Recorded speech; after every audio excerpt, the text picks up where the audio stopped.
Hey guys, what's up? I gotta move back a little bit to the left. There we go. Hi, hi. How you guys doing? Have never been banned for saying popping a balloon does nothing. I'm so confused. Of course, popping a balloon does something. It makes a really big noise. Hmm. Also, dude, I found out literally today. I was like whistling along to a song. Look at my face. Look at my face.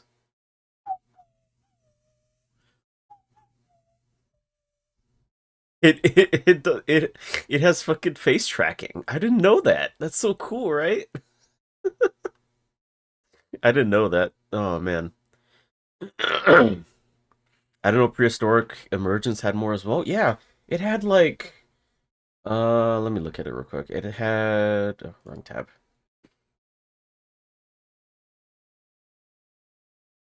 Oh shit! Glendale Archives had one too. Oh shit. Okay, this is gonna be a React stream for this little part. Oh boy. Oh boy. Oh boy. I'm so happy. I'm so happy. All right. Muldoons log has two. Prehistoric Emergence has one, and then Glendale Archives. The World is Empty has one. Uh,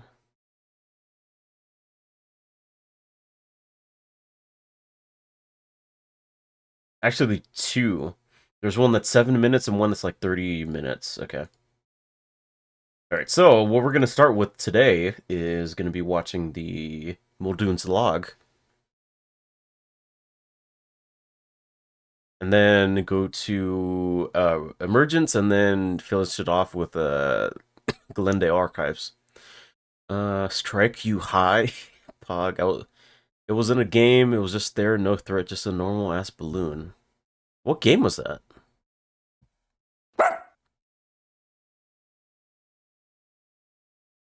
Gotta wait like a second.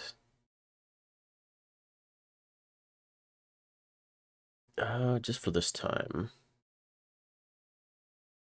Let me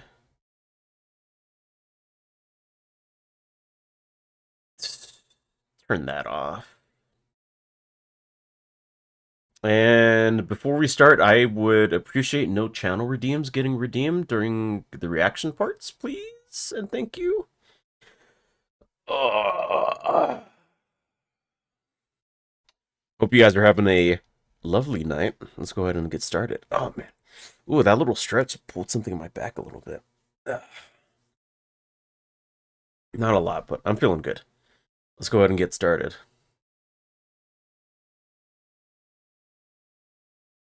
Actually, wait. Let's get started in the bedroom, so I can just like talk to the people watching the video first.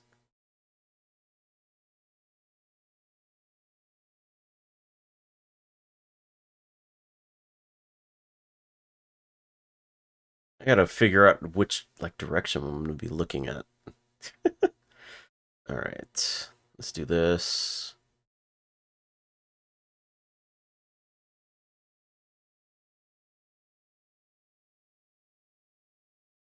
There needs to be like a fucking resizing feature.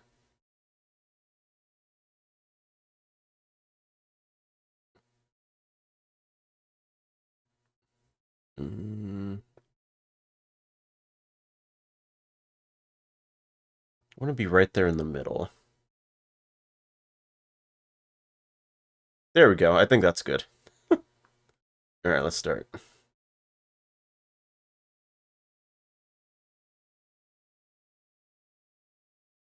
Hello, YouTube.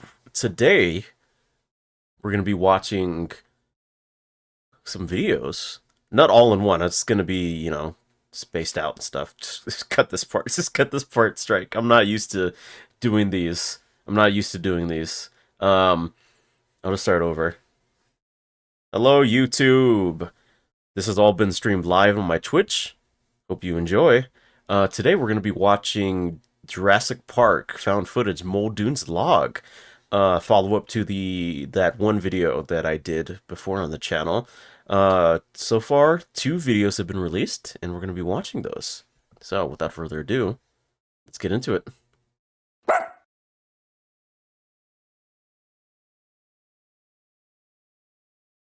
It's gotta wait.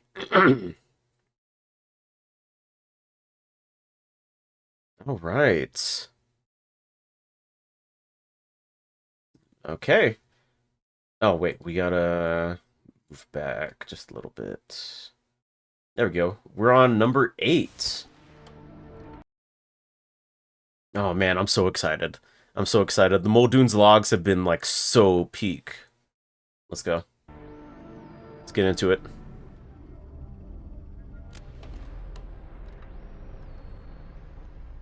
All right, more Velociraptors. Oh shit! When we last left off, there was a Velociraptor that got into Muldoon's little cabin that he was sleeping at, right? After the whole thing with the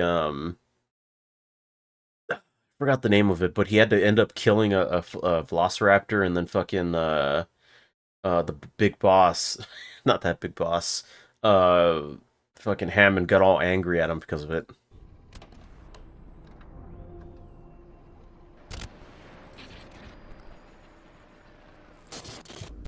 Ray, I need last night's river feed pulled up. South. I want to see what your system logged. Oh, All right, but I'll say this up front, Muldoon. If it moved through the water, the system can't see it, because the movement of the water and the convection rising from the surface screws up the sensors. oh, it's a T-Rex. It's really We're not huge. just counting shapes here, Muldoon. Every animal has a distinct profile. Also, is Having that more DNA AI movement voicing? signatures, it's not just eyes on a screen. I want to see what the computer has to say about a certain animal from last night. The computers don't count animals the way people do. They don't say, that's a raptor. They say, that's asset ID 307, exhibiting behavior within expected parameters. Each animal's tagged visually and behaviorally, like a fingerprint. And if one Okay. doesn't match a fingerprint? Then it's flagged as temporarily unknown. Environmental anomaly, false positive. The system assumes the roster is correct. Oh, they're And sleeping filters together. That's sweet. anything that doesn't belong. Shadows, reflections, birds, overlapping heat signatures, foliage movement. So if there's an animal that shouldn't exist, the computer politely ignores it. Until a human tells it not to. The tally That's is a closed weird. loop, Muldoon. We start with a known number, and the system maintains that number unless instructed otherwise. These animals don't just pop into existence. Births are logged, deaths are logged, transfers are logged. The assumption is order. Yeah, but they're not expecting the dinosaurs to reproduce with each other, especially the raptors at this point, right? So the computer isn't like programmed to log them as births. Am I thinking about this correctly, or am I just making shit up? It doesn't look for what it's not told to expect. That's a So waste yeah. of computational power. Raptors, for example, are counted because they already exist in the database. An unaccounted one has no label to attach to. It works 99% of the time. And the remaining 1%? That's why you're here instead of trusting the screen. Look, here's the river segment. What timestamp are you after? Around 2 a.m. Okay. Here's the Dilo enclosure. Asset Here's you. unknown. What's Okay. that? It's a temporary label while the computer figures out what to classify something. What's in the raft with you? So if something was cloned, or hatched, or moved without being entered, Then it gets designated this label until it causes a cascade failure. Missing animal report. Cascade Look, Muldoon, failure. Really? computers are very good at enforcing assumptions. They're terrible at questioning them. That's still our job. then I want the assumption challenged. At this point, I'd rather see the truth than a clean spreadsheet. Can you rewind and follow that label to exactly the point when the computer first picks up on it? I don't understand why they're not like the guy's not taking this seriously. It's literally a raptor that wasn't accounted for that somehow got into the enclosure, and it's like they're not. I feel like Muldoon is the only one taking it seriously, right? Or am I just being crazy? They should be like scrambling to find out how a fucking raptor got in without being chipped or or labeled or anything like that, because it literally says asset unknown. That shouldn't be possible. Near this drainage pipe is the first sighting. It occurs a little before midnight. Hmm. No digital footprint anywhere before that. Why do you ask? Nothing, Arnold. It's been neutralized. I need to let this go. Hmm.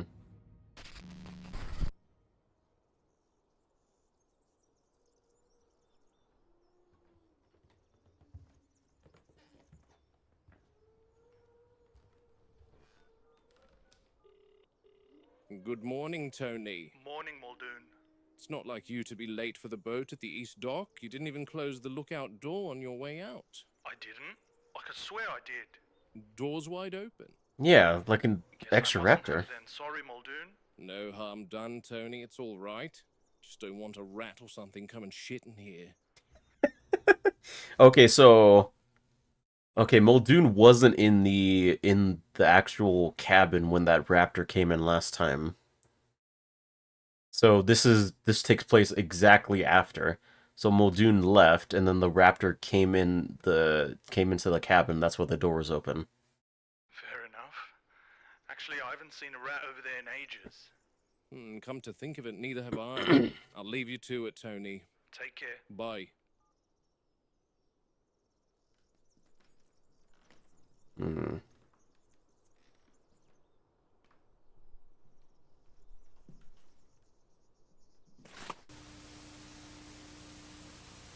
Ray, I'm not the greatest with tech. Can you see what's happened with my lapel cam?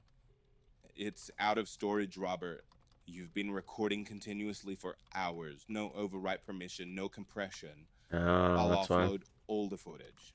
Congratulations, you've officially documented too much. All right, call me when it's ready. Too much. Robert Muldoon, Game Warden. Inspection log for September 18, 1991. This is the Animal Handlers Corridor adjacent to the Jungle River in the Sauropod Swamp exhibit. Hmm.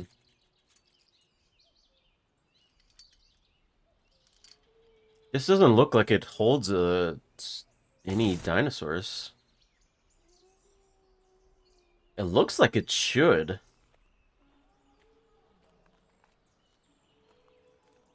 These guys are normally always waiting eagerly for staff. Ah, Oh, here we okay. go. Aww. They're just lounging on each other. Beginning It's so cute. inspection of the Parasaurolophus and They're like their cats. enclosure. 3 subadults present, all accounted for, all crowded near the feeding gate, despite the paddock being otherwise open. That alone tells me more than any chart. Animals gather where patterns have rewarded them before. Mm-hmm. They're sleeping at the gate instead of grazing, calm but expectant. Aww. They are usually fed special supplemental tablets, huge tablets. The tablets provide the animals with the amino acid lysine as part of the lysine contingency.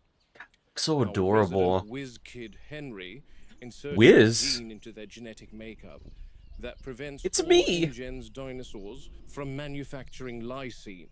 Therefore, they depend on receiving the amino acid exogenously from us, otherwise they'll go into a coma within 12 hours and expire.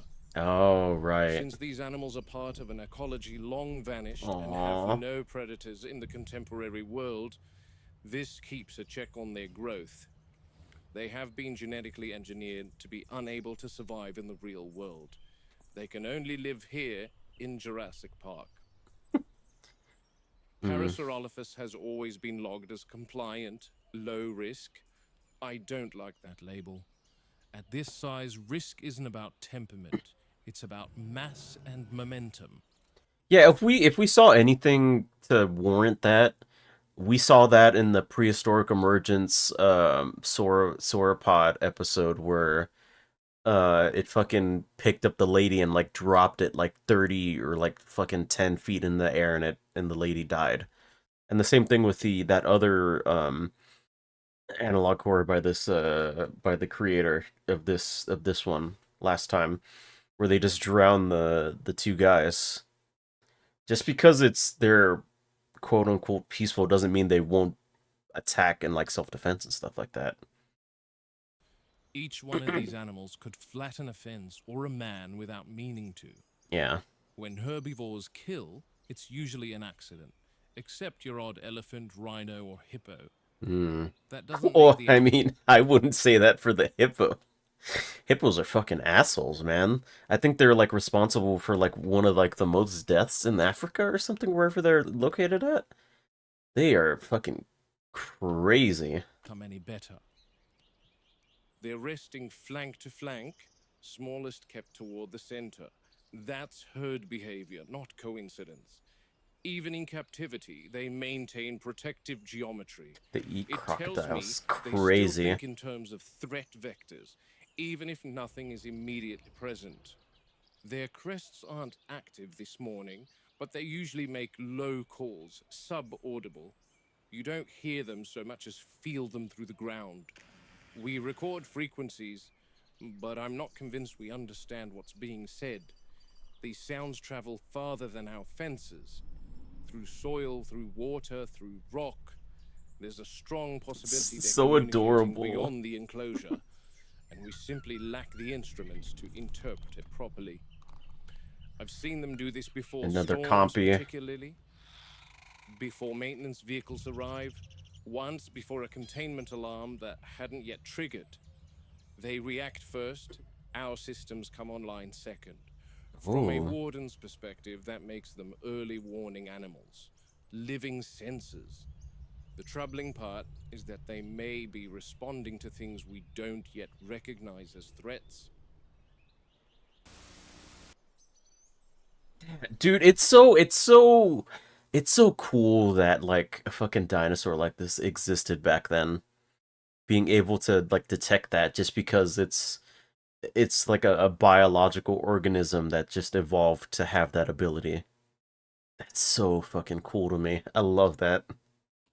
The enclosure itself is wide, scenic, open by design, excellent for visibility, poor for control. If these three panic, there is no graceful failure, there is only a stampede. Fences are rated for pressure, not intent, and intent doesn't matter when several tons decide to move at once. I've noticed repeated contact points along the same sections of the perimeter, not Yeah, I ramming, really not freaked out testing, from the T-Rex just habitual sound. presence, standing, leaning, listening. Animals map their world the way people do, through repetition. Given enough time, they learn exactly where the edges are. People like to think intelligence equals aggression. That's a comforting mistake. These animals remember handlers, feeding schedules, changes in routine. They recognize individuals.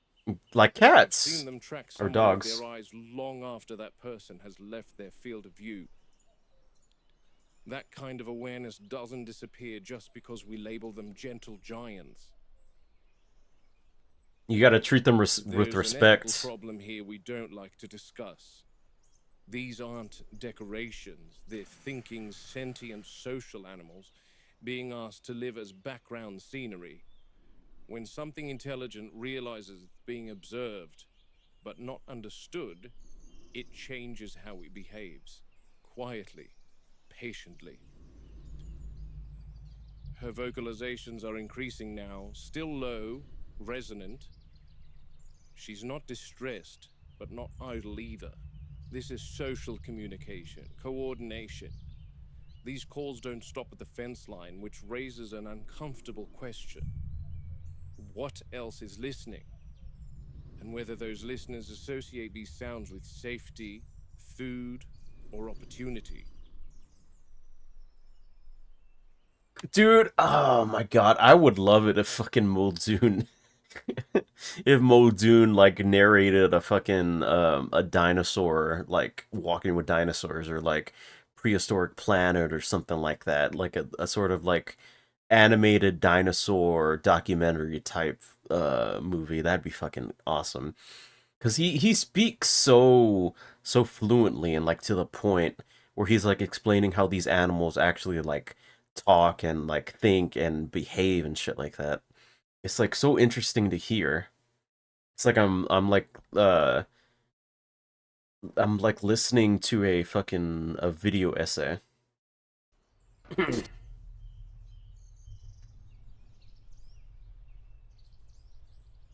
really hope they don't get killed. That T-Rex roar sounded close.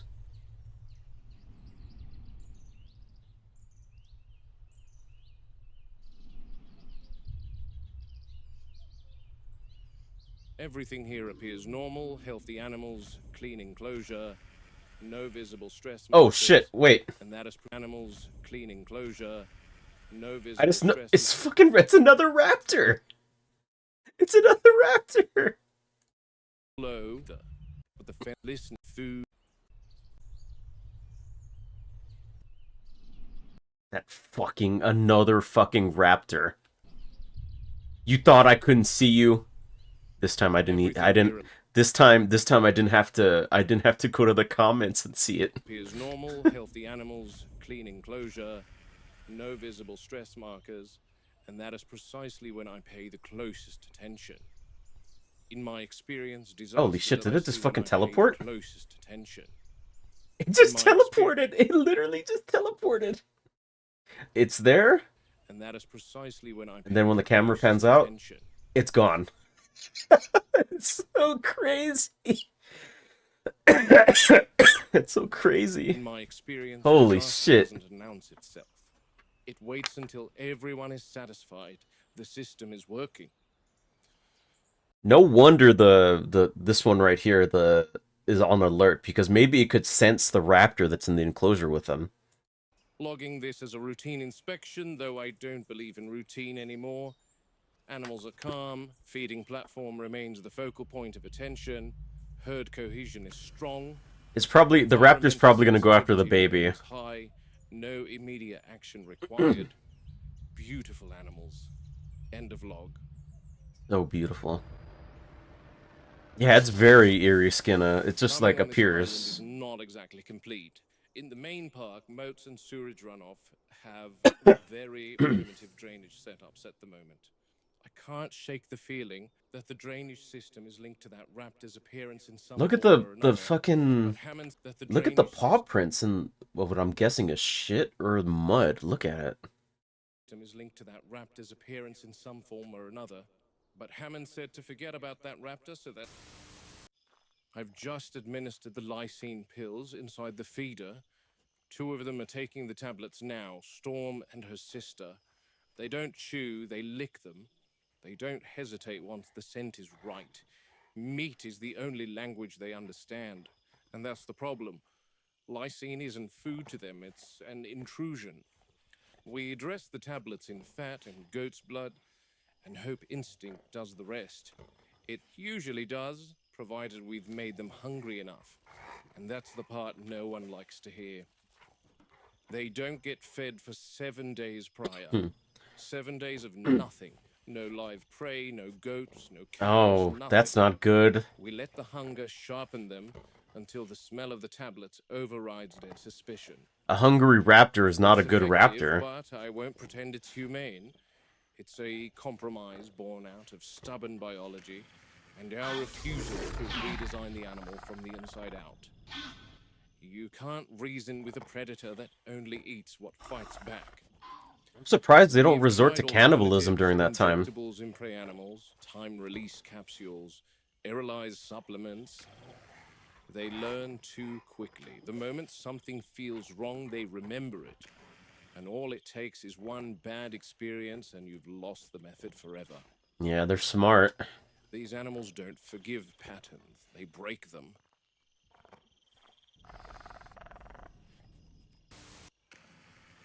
I'm watching the third one now, the big one. She hasn't moved in with the others. She's at the far end, just inside the tree line. She's still just watching, not distracted by the show, just observing.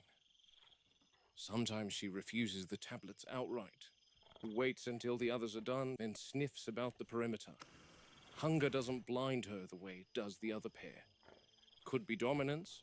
Let the others expose themselves to a potential risk first. See if there's a consequence.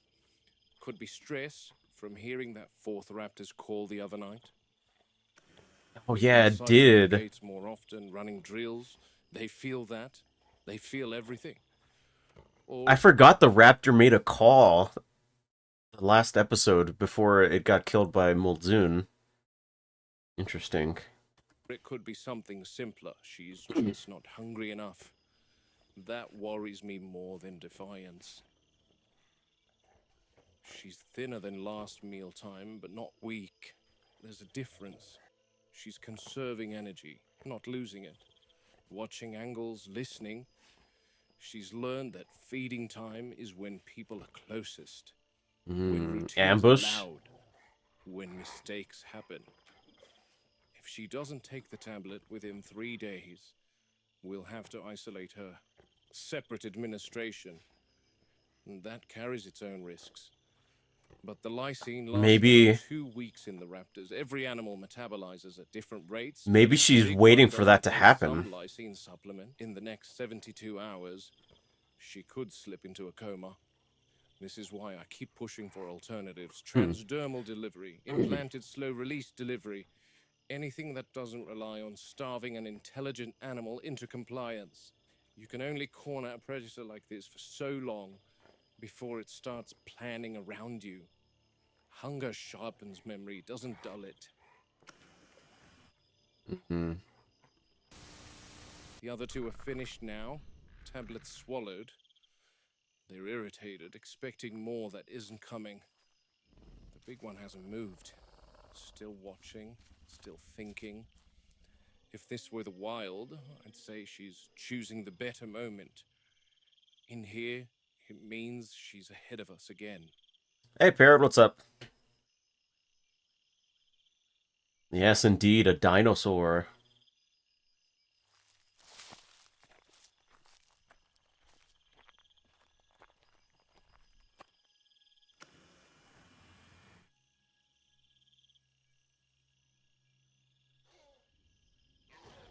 Seems Ooh. like they've disobeyed her.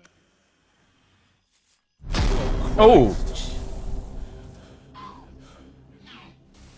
No, I Oh. said I'm done with following this up. but damn, there's that scared me. one more large drain that I just remembered, and I can access it without.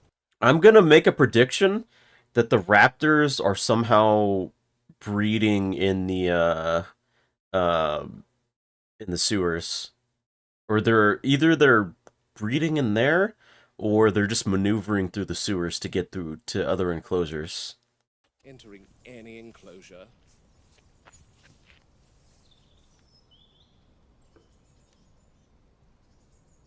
Because we saw the shadow of one by one of the pipes in the Ankylosaurus enclosure. Oh, wow. Oh, it's a fucking egg.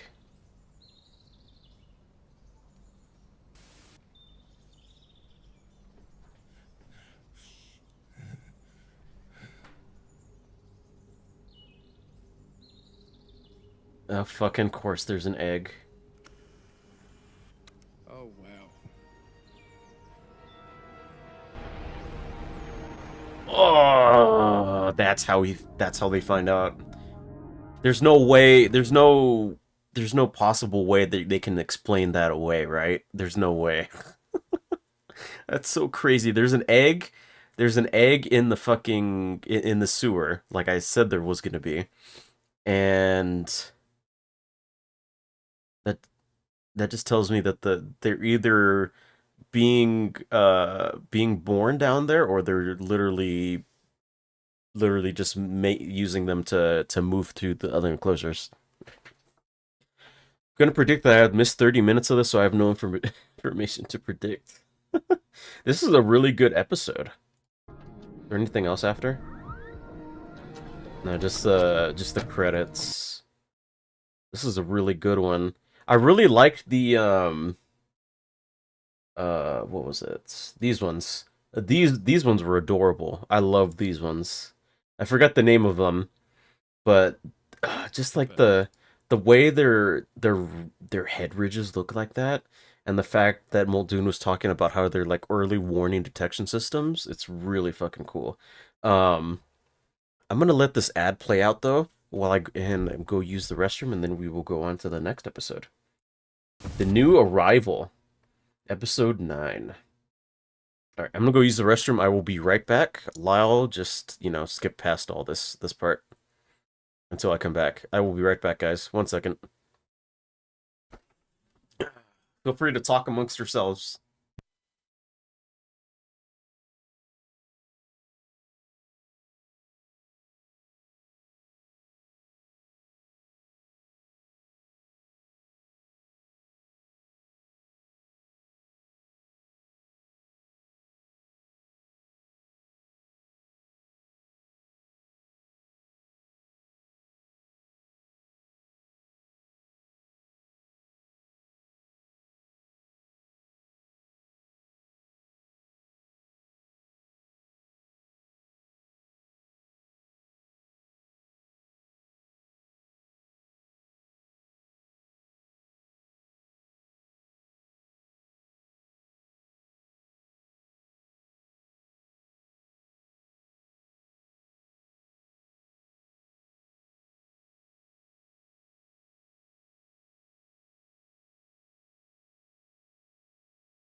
Fuck.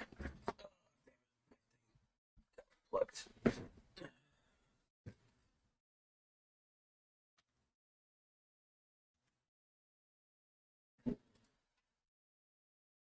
I still hear this? Okay, yes I can. Just wanted to make sure. All right. Let's see what you guys were talking about. They can't explain it. They did it in the movie. There are frog species that can change their sex depending on which sex is lacking. Yeah, that's what I was mentioning when I was when I originally watched the when I originally watched this series the first time. I remember that plot point from the movie, the stuff with the frog gene. I think he means explain to Muldoon. Yeah. Because they've been trying to gaslight him since the beginning. No one listens to his concerns. No one listens about there being a whole ass chipped raptor. This is where you stop listening to the boss and start doing your own shit. Yes, I did. Wash my hands, parrot. Alright, this is the last one so far. Number 9. The New Arrival. Let's get into it.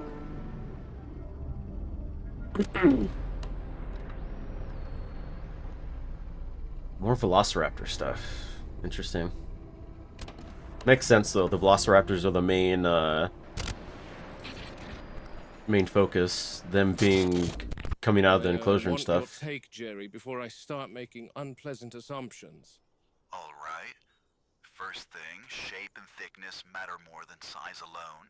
In Costa Rica, you've got large ground-nesting birds that could surprise you. Great curassow, the crested guan, even jabiru storks near waterways. The shell's pale, slightly porous, not heavily calcified. Doesn't scream stork to me. I've spent enough time around birds to know when an egg doesn't fit its landscape. In Kenya, we used to track nests by shell fragments alone. Ostrich, vulture. You learn the difference fast. Thickness, curvature, how the shell breaks. Stork eggs fracture chunky, uneven, like broken crockery. This is cleaner, lighter. Then let's widen the net to reptiles. Iguana and basilisk eggs are leathery, usually collapse rather than fracture, so probably not that. Crocodilians lay much thicker shells. Snakes lay clusters, soft-shelled. I like that they're going through the different animals to try to figure out if it is a raptor egg or not. That makes a lot more sense than them just like, oh, it was nothing. Just forget about it, Muldoon. If it's shattered cleanly, that rules out most native reptiles. That's exactly the issue. It doesn't fit neatly anywhere, which means it doesn't belong on the list altogether. I was hoping you wouldn't say that, but yes, we have to consider park animals. Now, that doesn't automatically make it a viable egg. Many species will lay eggs under stress, hormonal imbalance, or the absence of mating. You're saying one of our animals could have laid it without being pregnant? Correct. Birds do it all the time. Domestic hens lay infertile eggs constantly. Yeah. Even some reptiles will ovulate and deposit eggs that were never fertilized. And dinosaurs? In captivity, cycles get confused. Light, diet, enclosure, stress, Whoa, it what all was that? interferes with the reproductive process. There's no reason that our dinosaurs wouldn't share this reproductive process. There's no reason that our dinosaurs Oh, I wouldn't thought I saw share this something moving in the behavior with back. modern-day birds.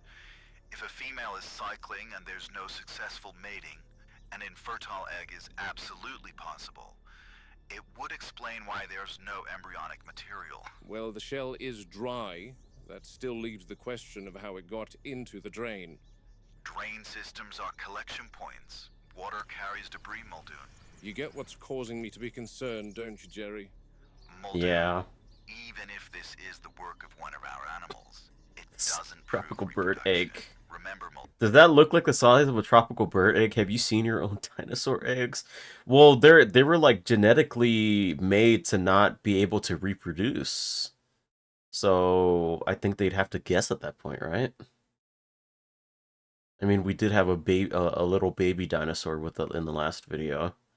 So maybe, I don't know. I'm not too sure. I don't know how they're gonna try to explain this away. Muldoon, they're all female. I've seen the Maiasaura produce membranous sacs from their cloaca, which implies egg-laying behavior in the absence of males. Should their diets be higher in calcium, these membranous sacs would be converted to infertile calcified eggshells. Yet there are no babies inside them. All right. Then I'll log it as incidental. Oh, I think just that's the compies. most Okay. informed call to make here, Muldoon. Understood. Ending the concern here. Just give her some time. The container's been sitting here for 20 minutes now. Doors unlocked and wide open. Hydraulics disengaged. Everything as it should be. Sometimes they step out immediately, sometimes they don't. Animals that come from Site B tend to take their time, since the ground smells unfamiliar to them. This one's no different.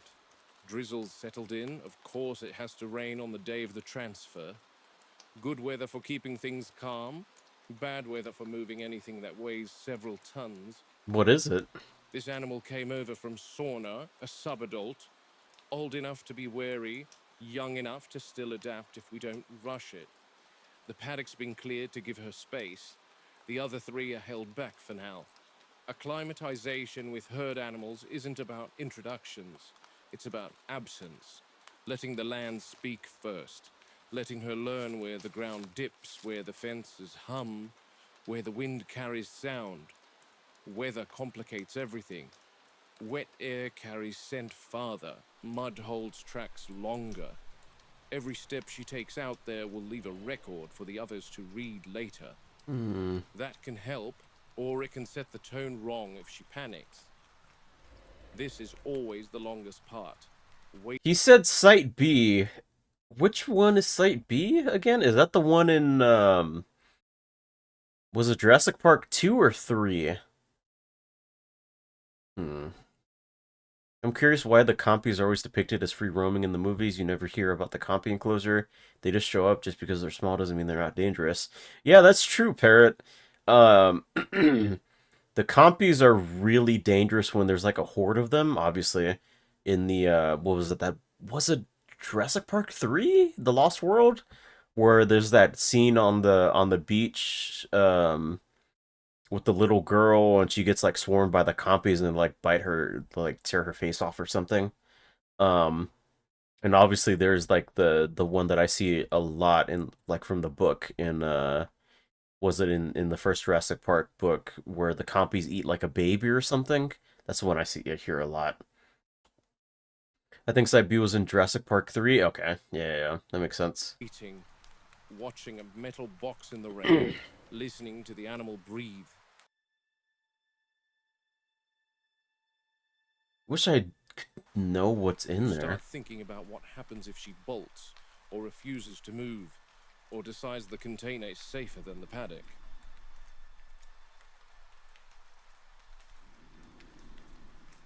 I hear breathing. Is it something huge? Maybe a T-Rex? Subadults are the hardest. Too big to manhandle, too young to have settled instincts.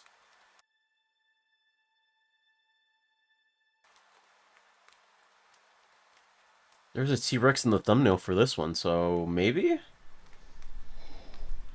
There. Oh, She's breath. approaching, sniffing now. She's Oh, that's testing the creepy. threshold, smelling the rain, feeling the vibration of the fence. She doesn't know the others aren't here yet. All she knows is that the world outside the box is larger than the one she's been in.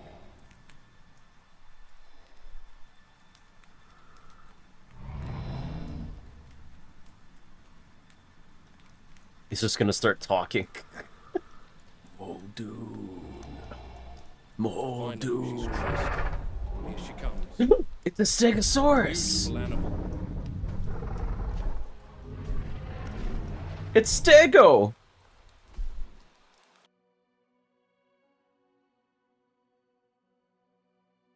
Yay, Stego, She's picking up speed. Stego appearance. Stegosaur, subadult. Not fully grown, but already carrying the weight and armor she'll rely on for the rest of her life. Those plates are Stegosaurs so don't pretty. forget first impressions. They're slow, but they're not stupid. A bad start echoes for months, though.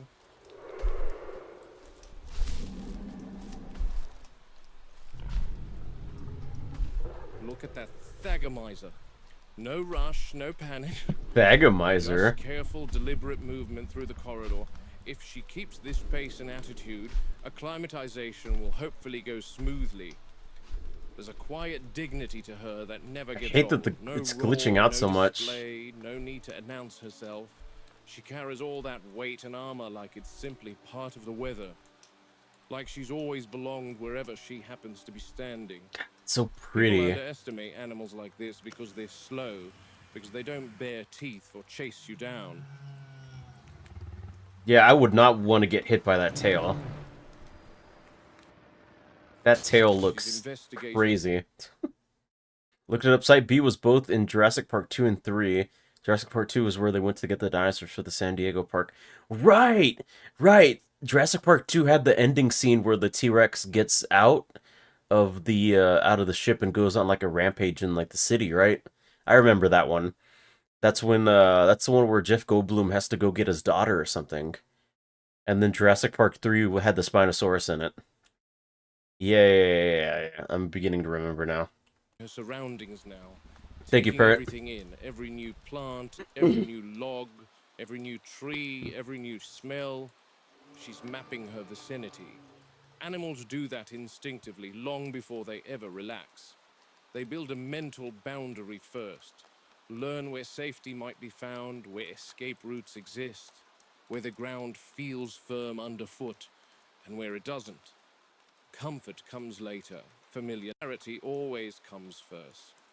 You can rush a crate opening, rush an introduction, rush a feeding schedule, but you can't rush that internal map.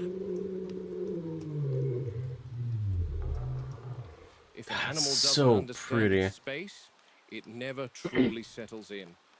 That's when you get stress behaviors, bad decisions, injuries that look like accidents but aren't. Out here, the rain, the smell of wet grass, the muted light, all of it helps, softens the edges, makes the world feel less exposed while she takes her bearings. I wonder what the I saw the plates on same the thing the years ago body in are for. Africa after we relocated a leopard that had started ranging too close to livestock. Like The what first thing out of his crate. what's like the biological like purpose of these plates? Because we all like obviously the tail bones are for like defense and stuff. But I wonder what purpose these things serve. Are they like detecting sudden changes in the world? Are they used for like sensing stuff? I'm curious. He didn't go far, just paced about. Some say safety, some say cooling, and some say mating. Interesting. Okay. I could see the mating one actually, because you know, fucking not parakeets. It's the bird that has like really colorful tail feathers that extend them out. Uh, I forgot that. I forget the name of them. Hold on. This is gonna bug me. Um, bird with colorful tail. Peacocks. Yeah, peacocks. Thank you, guys. Peacocks. Peacocks have those tail feathers that like extend and they like shake them around and stuff to attract mates and stuff. And there's like some birds that flaunt their feathers and stuff to attract mates. Maybe that's the kind of like the same thing with the stegosaurus. Touched trees, rubbed his face against bark, listened more than he moved. People expected him to vanish into the bush immediately, but he stayed within a few hundred meters There's that T-Rex until roar he again. understood the land. Once he did, he was gone by morning and we never had another report. That wasn't fear, that was Hmm. intelligence. So we need to give her time. Let her decide when this place becomes hers. No other stegosaurs in the paddock yet. They're in their holding pen, so no pressure, no competition, just space, rain, and quiet. When she finally stops scanning and starts grazing without lifting her head every few minutes, that's when I'll know she's settled and we can begin the first steps of incorporating her into the herd. Until then, the best thing we can do is wait. She was transferred here from Sauna to replace the steg that died earlier this month. Hammond is adamant that he wants a minimum of 4 stegosaurs in the park. Fun fact: peacock is the male term, peahen is the female term. The actual term for both sexes is peafowl. Ooh, nice. That's cool to know. I wonder how that first Night stegosaurus changes the died. rules. Everything's quieter, slower, more honest. Stegosaurs are less reactive in the dark, less posturing, less defensive movement. So this is the safest window to introduce her. Those are some big They plates on rely the on right. proximity and vibration more than sight now, which keeps things deliberate instead of explosive. Oh, are they gonna fight? I hope See not. how the matriarch there on the right positions herself? She doesn't approach directly. She angles her body, presents her flank, lets the subadult read her size without forcing a challenge. Oh, that was the Ankylosaurus, Skinna. Okay, I'm determined to. There has to be like there has to be like a secret raptor somewhere in Forcing here. a challenge.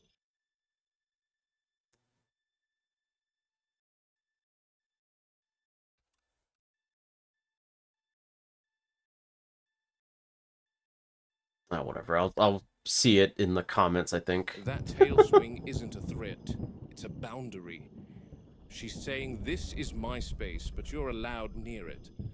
The others follow her lead automatically. Herd animals don't vote. They watch the one who decides. The subadults doing the right thing, head low, plates angled back slightly, matching pace instead of advancing. No vocalization, no sudden turns. That's submission without weakness. Yeah. She's acknowledging hierarchy while signaling she's not a liability. If she were to rush or freeze, this would go very differently. Confidence tempered by caution. That's what gets you accepted. Looks like it's doing a submissive gesture, just like what Muldoon said. Obviously, the matriarch, the one on the right, is like the bigger one and could easily Now take the it down if it matriarch needed to. closes the distance, one slow step, then another. A brief touch along the flank. That's the moment. Physical contact without retaliation. From here on, the herd recognizes her scent as part of the group. Tomorrow, she'll graze at the edges. Tonight, she stands near the center. Integration isn't instant, but acceptance is. And once a stegosaur is accepted into a herd, it's for life, unless something goes very wrong. That's the stability we build everything else on. It's so fascinating to watch this. It's like I'm watching like a mini documentary on the dinosaurs. She has no hesitation tonight. That tells me the separation's doing its job. Juveniles here, adult stays in the holding paddock. They just don't get along, and she's growing fast, so they're becoming too close in size now, too much competition. Is that Keep them supposed to be together and Rexy? one ends up testing the other, and with animals like Parrot. this, a test turns lethal fast. That's consistent with what we see in predators. Once the juvenile starts closing the size gap, tolerance disappears. It's not aggression so much as inevitability. Two apex predators don't share space unless one is clearly subordinate. Yeah. And she's definitely past that phase. She's growing quickly. The lysine supplement's gone in an instant. Still feels harsh, starving an animal just enough to make it take a tablet. I don't like conditioning predators to associate hunger with us intervening. I don't either, but the alternative is worse. Trust the scientists to come up with some twisted method of growth control, like inhibiting the animals from synthesizing an amino acid. Just to be clear, Robert, the dinosaurs are incapable of producing lysine. Any carnivore on a protein-rich diet should synthesize enough on his own. What InGen did was alter the metabolic pathway. The enzymes still work, but only with our lysine. So it's not a deficiency, it's a dependency. Exactly. The animals can make lysine from their feed, but not the kind they need in sufficient quantity. Their enzymes are optimized, patented really, for the synthetic variant administered in those tablets. It makes me, the way they're talking about it makes me think that they did this on purpose just in case the dinosaurs ever got out, or maybe like a rival company ever took them. So they wouldn't last that long and basically just like die. Am I reading that correctly? I wish the people who claim to be time travelers would bring me back extinct animals to prove it. I want to pet a baby parasaur. What does a parasaur look like? Parasaur. Oh, it's the little baby one that we saw in the last episode. Yeah, those ones look cute. I love those ones. They're so cool. Without it, metabolism slows, growth falters, neurological function degrades. A And they leash you die. don't have to hold. That's one way to put it. That's sick. From a veterinary standpoint, it's elegant. From an ethical one, less so. This making me want to change my major to zoology, but zookeepers get paid shit for years of college. They literally get paid minimum wage. You serious? Oh my god. That really fucking sucks. I really wish we paid people what they're worth, honestly. But it ensures containment without visible force. Even if an animal got off the island, Oh, there's the Wouldn't other stay viable T-Rex. for long.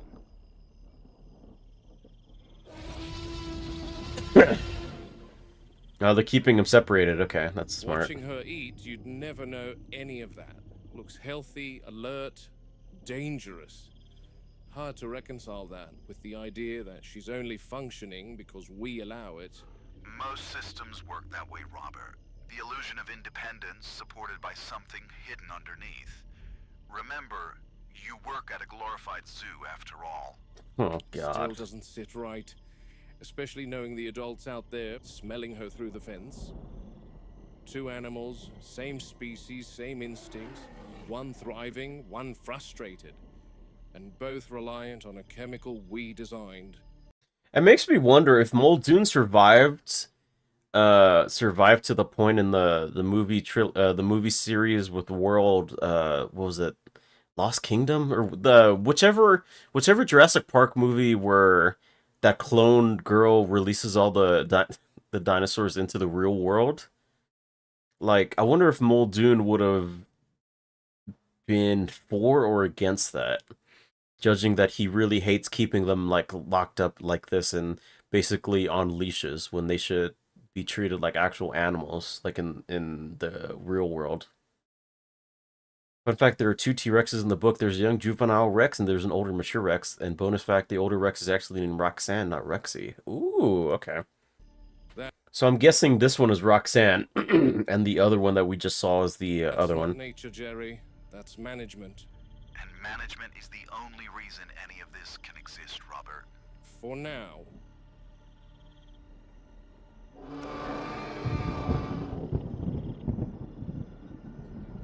Muldoon, are you there? Yes, Ray. I need you to head to the raptor enclosure immediately. Oh What's going no, on? what happened now? It's the big one. She's convulsing. Oh no. Oh no. Oh no no no no no. This is a trap. She's convulsing. This is a trap. This thing is trapping. It's faking it. It's faking it. I'm gonna wager a guess that it's faking this 100%.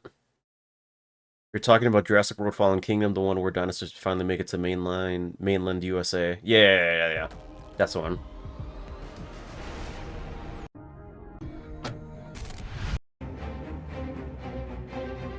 Damn, it's fucking awesome. I love the series so much. Yeah. A lot of us came for the horror, but I really enjoy these bits where Muldoon just talks about and appreciates the dinos and the behavior. True. Yeah, this is literally me. It's a trap. uh, the series has turned into a weekly Where's Waldo for looking for any raptors. Uh, I love that we hear the Rex roar at times. It's like an unsettling reminder. Um, For personal reasons, this might be my favorite episode so far. I first learned that female reptiles and birds can lay infertile eggs without mating when I had a pet tortoise and started finding strange eggs in the corners. At first, I was shocked and I had no idea where they came from. I actually thought a bird or snake had somehow sneaked into the apartment. Then I did some reading and figured it out and confirmed it. Absolutely love the way you integrate smart scientific tidbits into the narrative so naturally, exactly what Jurassic Park was all about. And those Stegosaurus, man, wow, truly magnificent. Yeah.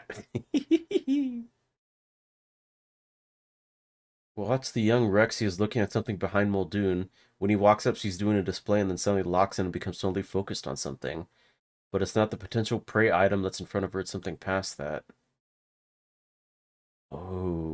Oh. He has no hesitation tonight.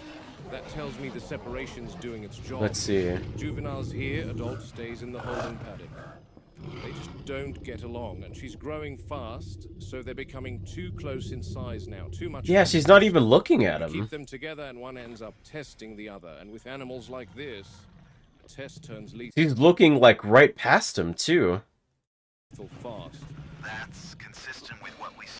That's crazy. I don't how people were able to realize that. Let's see.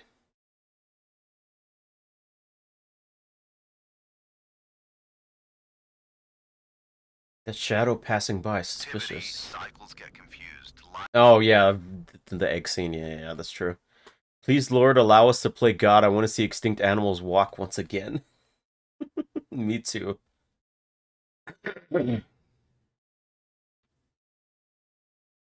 That's true. Nice foreshadowing. Let's see.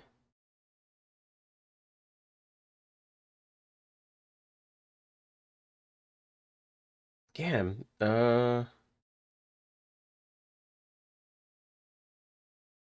Something hidden Says, in the tree line at 216. there's no reason that our dinosaurs Wait. cycles get Let's see. confused. Something hidden in Light, the tree line. diet, Uh.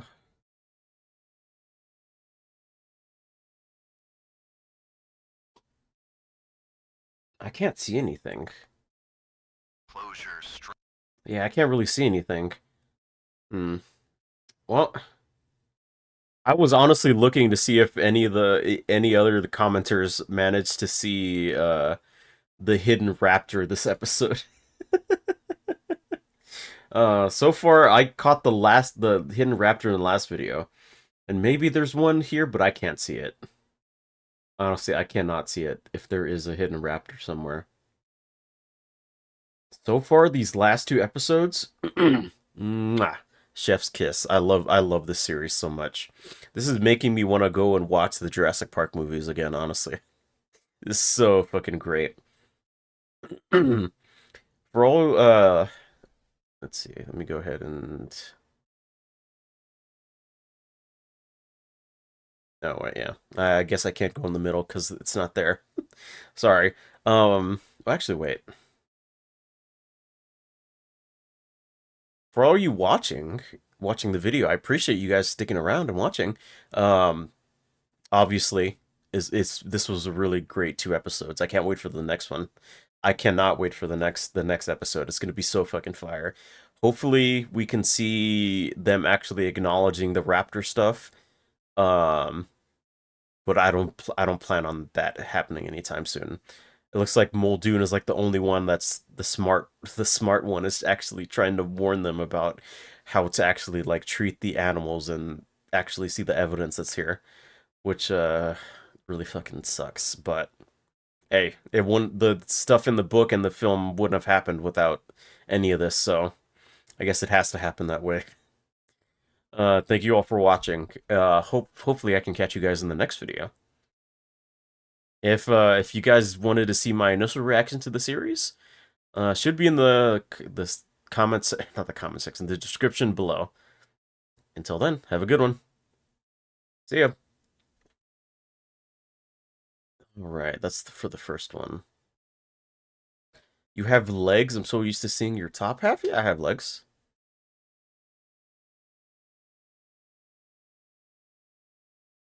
Yeah, see?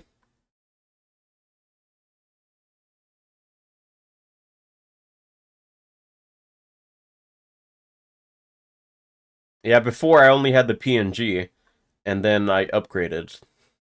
Sexy legs. Thank you, I guess. Let me go back here. All right. That's it for Muldoon's log. Next one is Prehistoric Emergence.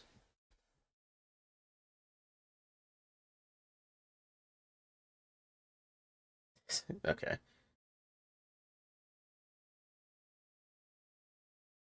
We will wait until the ad break finishes, and then we will go ahead and start the next video.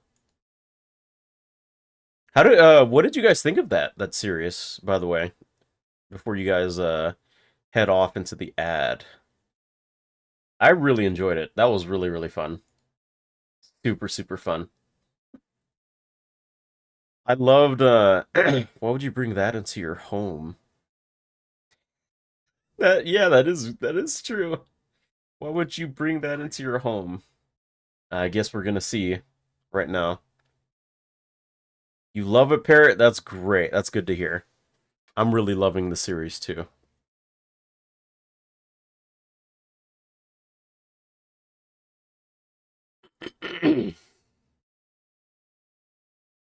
Also, if you guys are interested, you guys could go watch the Muldoons log reaction that I originally did. It should be on my YouTube. So if you're interested in seeing me react to like the first like 7 or so videos in the series.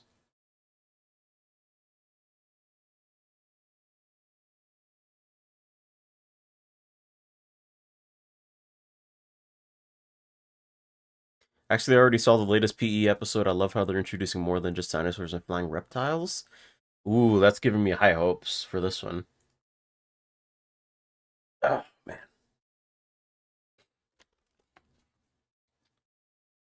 Mm, tasty.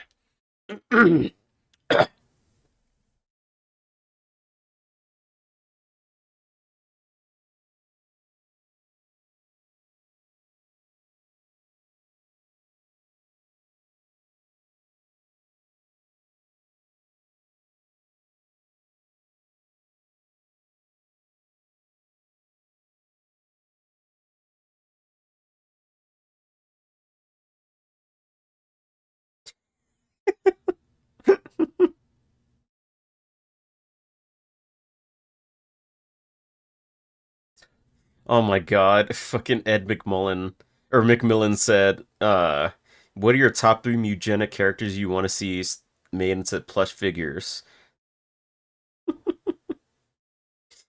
God, I've been playing so much of that game off stream. It's so fun, guys. Oh my god, it's so addicting.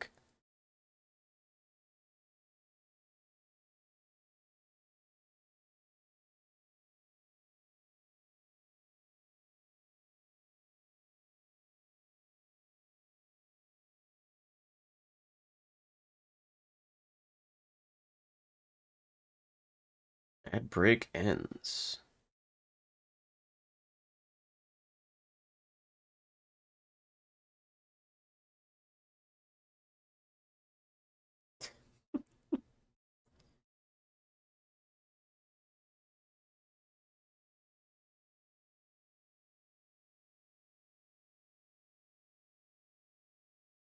Alright, ad break is ending soon, so let me go ahead and get started.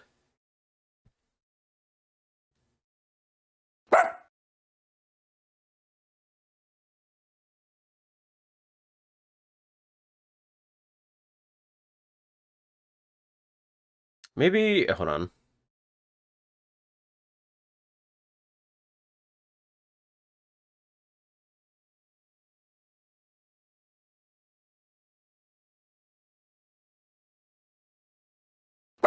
I'll just do this. And then mute max. Do that. Avatars. Elgato. And it's just my model.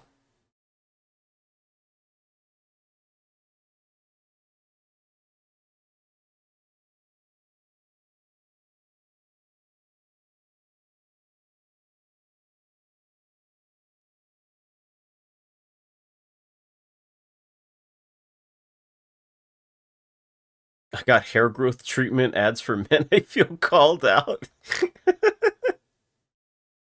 Why we zoom in there?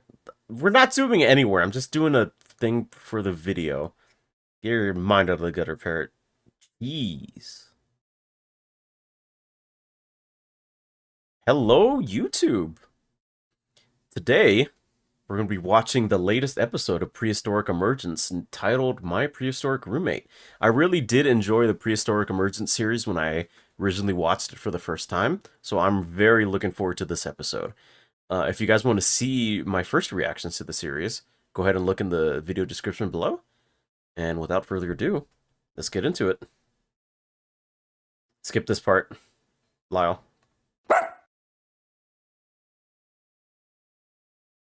I gotta set up again. 1 second.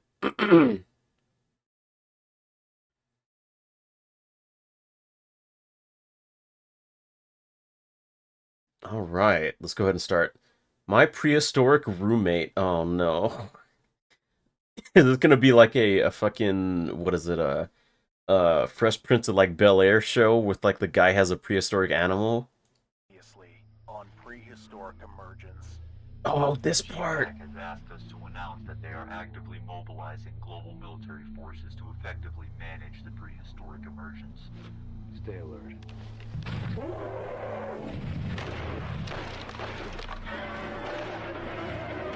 Oh, yeah, that stupid ass lady with the fucking sauropod.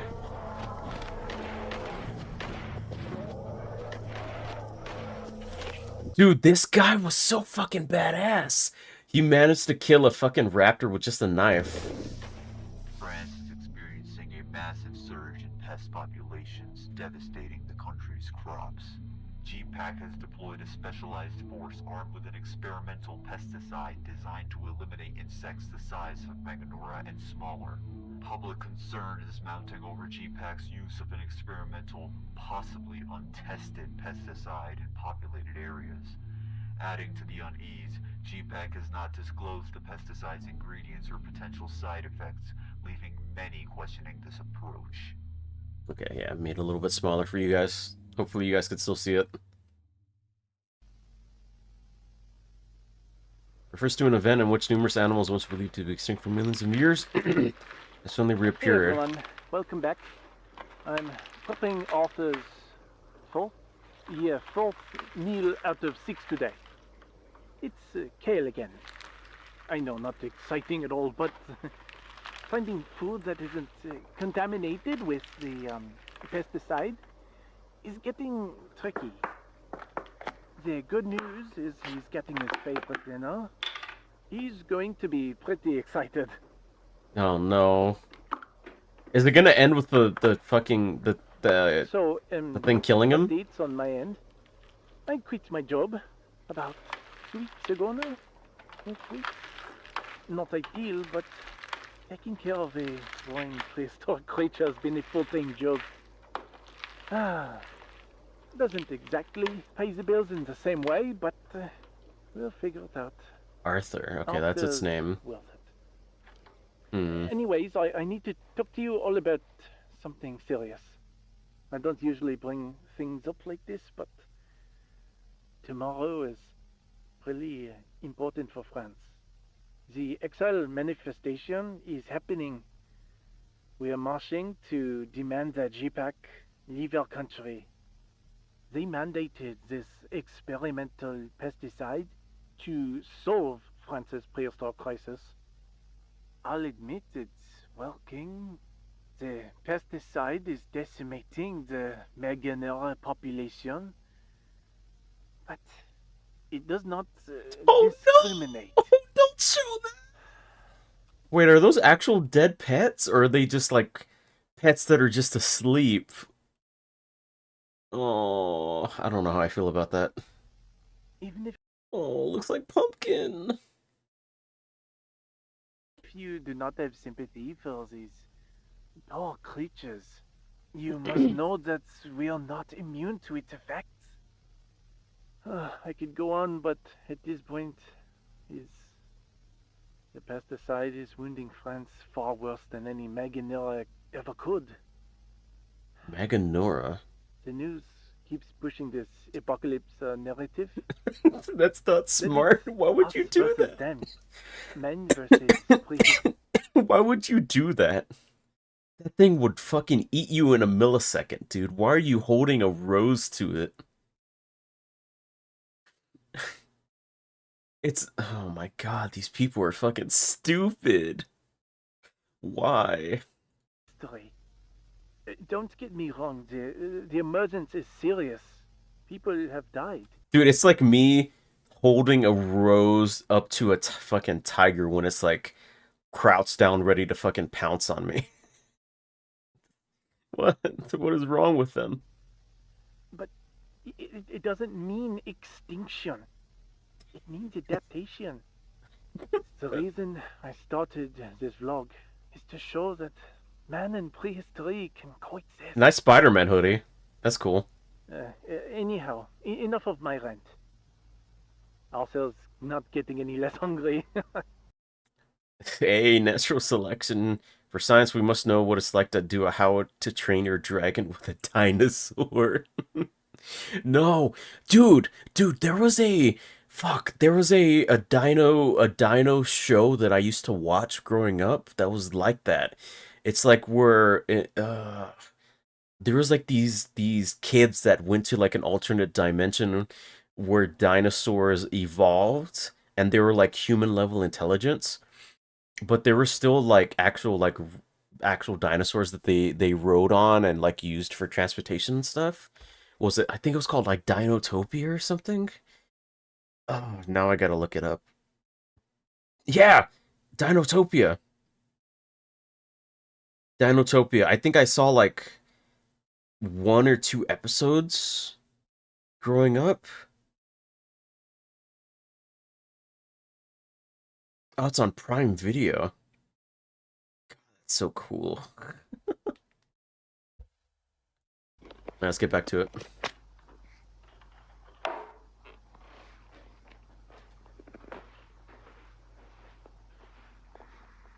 Oh, this is gonna end perfectly, isn't it?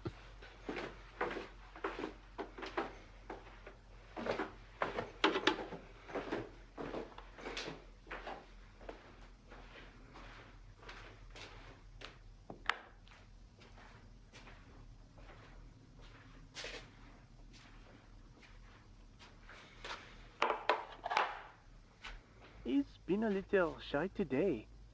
I'm going to leave his bowl here, and I'll switch to the feed cam so you can all watch. Okay.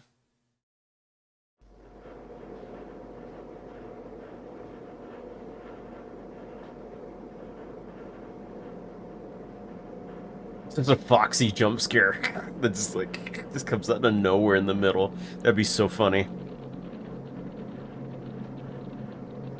Oh, that's creepy. Oh, hold on.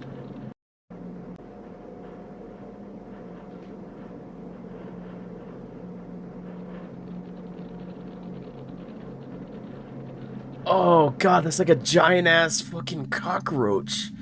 Oh, I don't like that. I don't like that.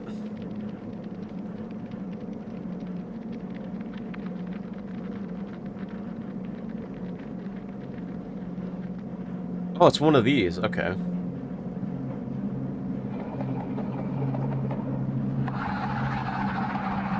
Oh my god.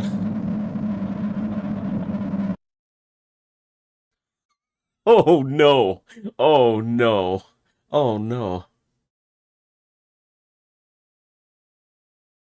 Anthropolora are responsible for 0 human casualties. So, a lot of you Hell no, what the fuck is that?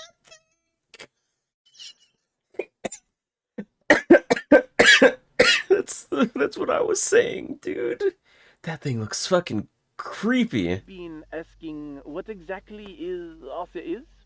Allow me to explain. The most real comment. Arthur is in Arthropleura borealis. Before the emergence, we never found fossils or proof they ever existed. A species from a chapter of time we never got to read. The borealis are, as some of you have noticed, Unlocked a new skin. they are related to Arthropleura. We already knew of, but their coloration is some sort of warning for predators. They can also survive. Okay, it's a warning for predators. You don't think that ticks you off just a little bit? Like, hey, maybe I shouldn't have this thing that has a literal biological ward off for predators in in your basement that you feed. You think? You think? Oh god. Low temperatures. I can't remember exactly how, but it's has something to do with the glycerol and the diapods. Something like that. So them being named after a winter deity is not totally unfitting. people also wonder how I met Arthur. Wait. Azon? That's... Wait. Azon is the person that made this series. Why is he commenting on this video? It's funny. Me and Arthur met some months back. Yeah, if something that big has predators, why are you bringing it inside? Exactly, Parrot. What the fuck? Little after when the Meganilla showed up. Metaverse memes. I used to leave out raisins for the birds, and Oh no, Arthur oh kept no. beating them to it. One night, I left the door open, and I came downstairs, and... Behind you, dude. To see Arthur staring at the box of raisins. He already ate all the ones outside, of course. He just wanted more. I let him out, but he always came back. It kind of looks like a, I couldn't count. What is it? What is it called? A ladybug. It looks like a ladybug. That's cool, actually. It has a really cool design. Hands, how many times you all told me to invest in a flamethrower. But when I look at him, I only ever see beauty. But my parents, maybe not so much. But they weren't... I don't like the noises They it weren't makes when it fond moves of around anything like that that. falls It's at the so formations. creepy. No matter how cute or horrifying, it's not a mystery either. Our family lost their home to GPAC's zoning law. We were too close to one of the openings.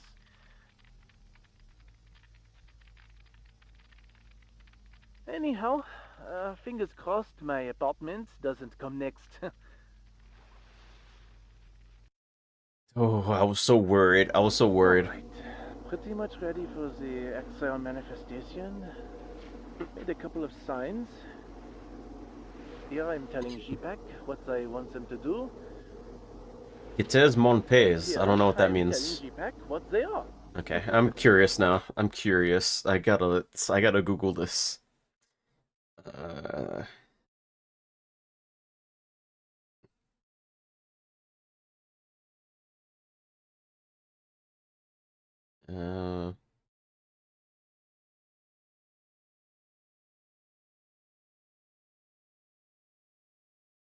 Hold on. French to English. TTEZ. Mon pays. Oh, it literally translates to leave my country. Okay, that's not too bad. I thought it was gonna be like fucking go fuck yourself or something like that. That would have been more funny. And here I'm telling GPAC what they are. Global Prehistoric Affairs Circus. I'm actually quite excited.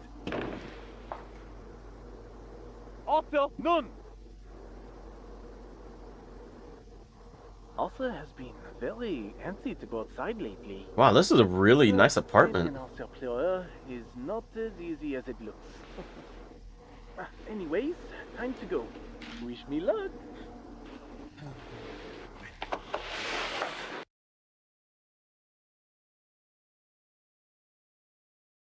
Okay, what's the fun pack this time? Boy, you acted like the book can understand you. Exile Manifestation reached an attendance of over 450,000, surpassing the Blokun's touts. It was beautiful. There were thousands of people there. So many people standing together, finally being vocal. Oh, some of the people there even recognized me. Who would have thought, little old me? They said that Arthur gives them hope. That if I can coexist with the prehistoric emergence, they might be able to as well. Anyway, before I reward Arthur with some raisins, I am looking around for droppings. In other words, poop, for lack of a better term. Oh, why? What is...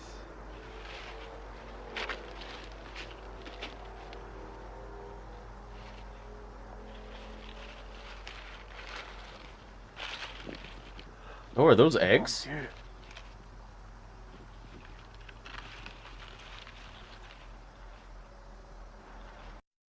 Oh. Was is it? Also is a girl. Oh, that's why Arthur's been so antsy to get outside. Also's going to be a mother. Oh no, oh no. He's gonna go inside and then Arthur's gonna attack him. Because he was messing with the eggs, right? That's what I'm theorizing. I'm going to be a grandfather. Oh no. Thank you everyone for being with me during this precious moment. I will be taking a break from the vlogs as I will be taking care of my children. Shut up! Your children. Oh my god. Oh my god. Hope for what? Attracting predators. Listen, I know I said to bring back extinct animals like dinosaurs, but obviously we need to contain them. Oh no, I know. I don't believe it. Oh. 7 days later. Hey everyone. So, update for you all. Arthur's keeping the eggs warm, so that's good. I have no idea how I'm going to afford this once they hatch. So, I might have to start a GoFundMe. I don't know. The food alone costs.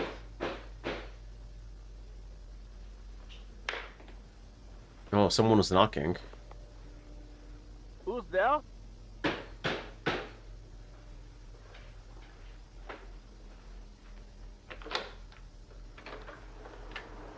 Oh. Antoine Roux, Yes, and you all? we received reports you've been harboring a prehistoric organism, and we've linked your address to several online posts inciting retaliation against GPAC operations. Oh no. You were ordered to comply as we enter your residence to euthanize the creature. Oh no, no, no, no, no. True. Please. Please. Beautiful. Sills? We're gonna need you to put the phone away. I can record for my own safety. I have rights. Mr. Roux, refusal to comply constitutes obstruction of GPAC investigation. Is that what you want? I'm sorry, but do you have a search order? The nature of your charge puts you under our jurisdiction. We don't need a search order. I know my rights. I'm sorry, but Oh. Oh, this is giving me ice vibes. I don't like this. Oh, this is really... okay. Let's just go along with it. No, please, no! Yo, take me! Shut up, you fucking priest! Sympathizer! Okay. Oh, that's rough. Okay. I feel for him now.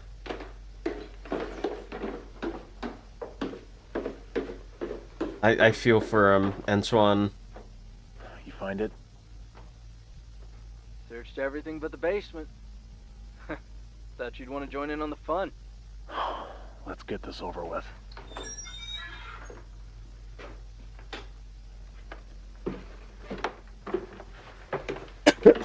Oh.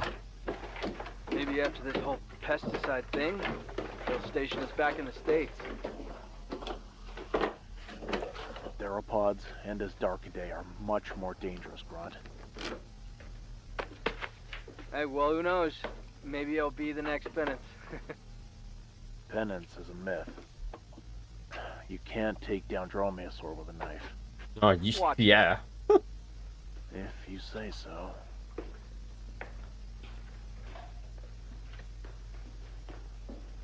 This is a pretty big basement, huh?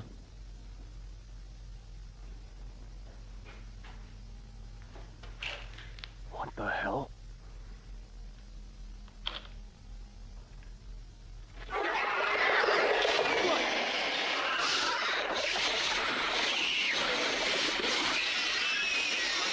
Oh, Arthur. They were living so nice together.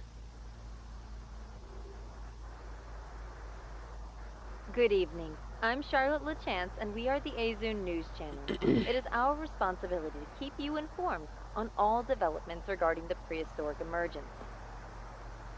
Internet personality and activist Antoine Roux has been arrested at his home in Lyon. Joining us now is a GPAC officer who was present at the arrest.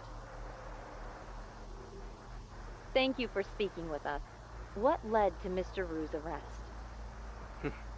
We received evidence that Mr. Roux was harboring a prehistoric organism deemed hazardous to France. And what happened to the creature? Standard pesticide protocol. I see. And Mr. Roux? He's been detained. Mr. Roux was live streaming when you arrived. Were you aware of that? No, we were not. The footage shows you and another officer forcing entry without presenting a search order. Can you speak to that? Oh, get him, grill him. We had evidence he was harboring a dangerous creature. It would have been unethical to wait for authorization. The creature in question was an Arthropleura. Our research shows they feed on decaying plant matter, making them relatively harmless. That's a crazy Is there picture. intelligence on this species that has not been made public? The prehistoric emergence is a danger to every facet of our life. That includes infrastructure, agriculture, public safety. What specific threat do Arthropleura pose?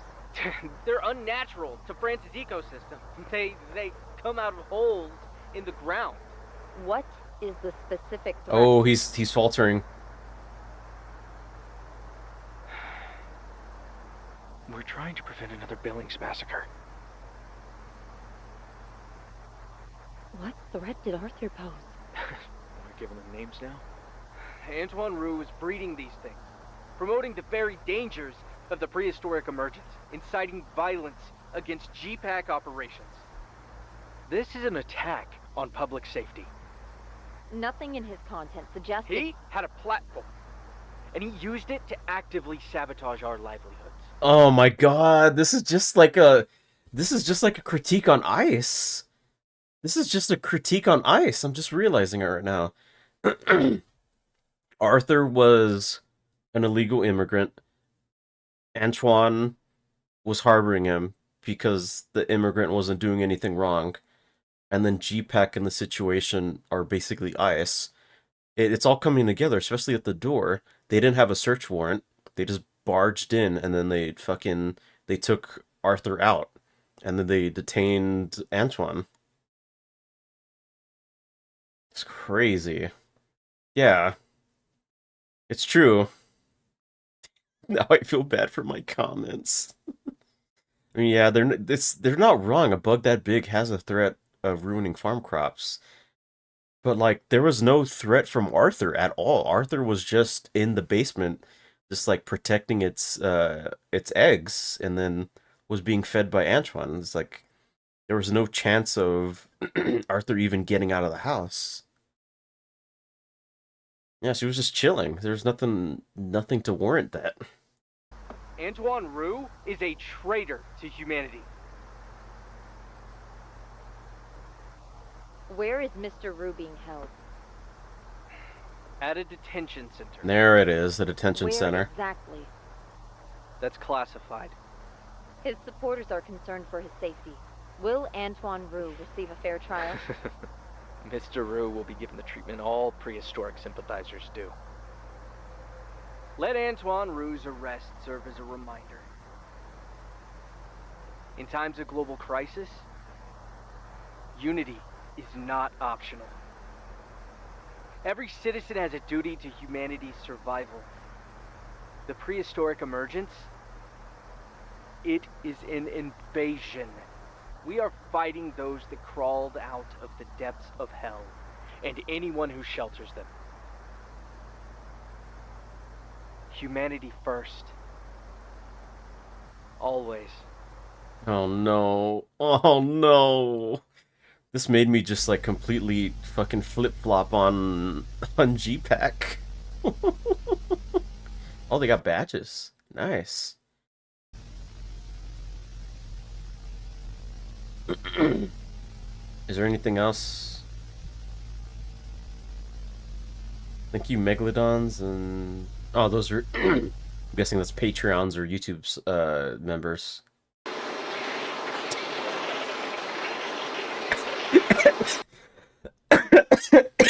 Taking a shower.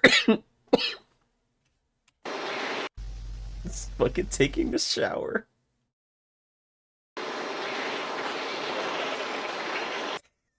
That's so funny.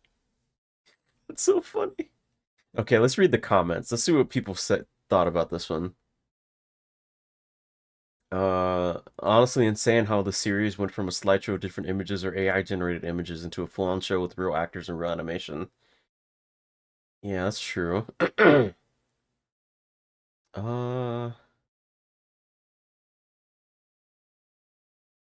God damn, I did not expect the real horror of this episode to be accurate description of police brutality.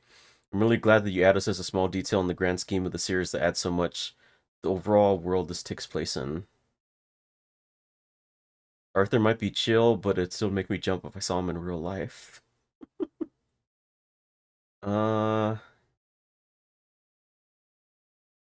Rip Arthur. Yeah. What'd you guys think of this one? There were end credit scenes, motherfucker. I just leave them when the credits roll. I mean, it could just be with this one.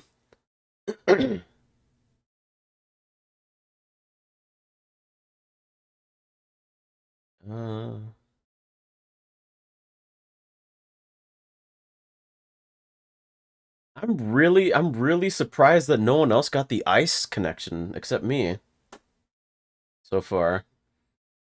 I mean, there's obviously it's a law enforcement critique. It's Bro taking a shower. Why was Bro taking a shower at the end? Man.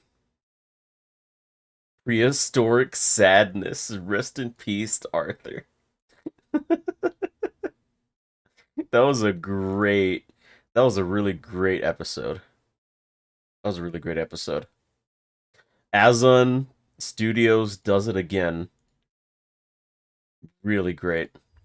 Really, really great. Poor girlie didn't deserve it exactly. That's what I'm saying. Arthur was just protecting its eggs, and then they had to come in and kill it like that. Oh, that's so sad. It's really sad. Hopefully we get a get a conclusion to Antoine's story in like the next episode. Maybe if it's like a passing remark that, oh, Antoine got released. There wasn't enough credible evidence, or because they basically forced themselves in and treaded on his rights and stuff like that. He's gonna be let free and shit like that. That'd be what I would do, honestly. But yeah, that was the new episode of Prehistoric Emergence. I hope you guys liked it. I really enjoyed it. Really good. Like I said earlier, if you guys want to see my original reactions to this, the first 9 episodes, check the description down below, and hopefully I'll see you here for the next one. See ya. All right, that's it for that one. Okay.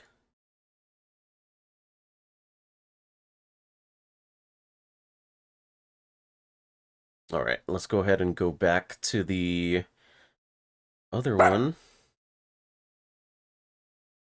By YouTube.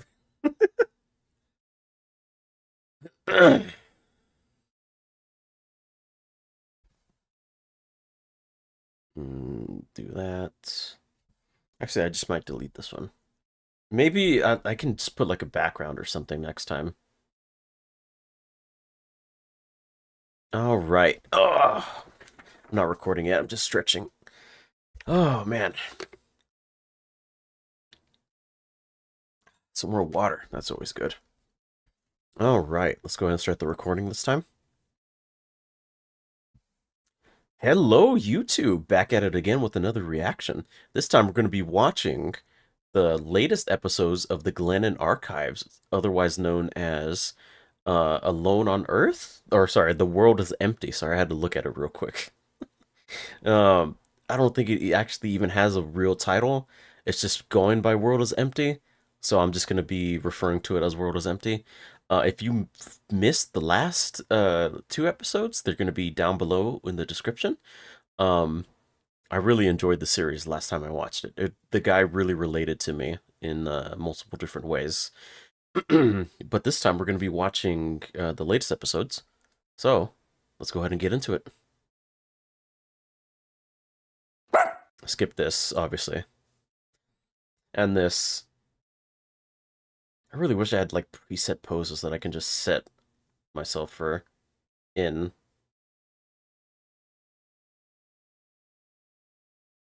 All right, this one is called I Don't Want to Get Better. Oh, that's I creepy. decided to come up north last night. Just to get away.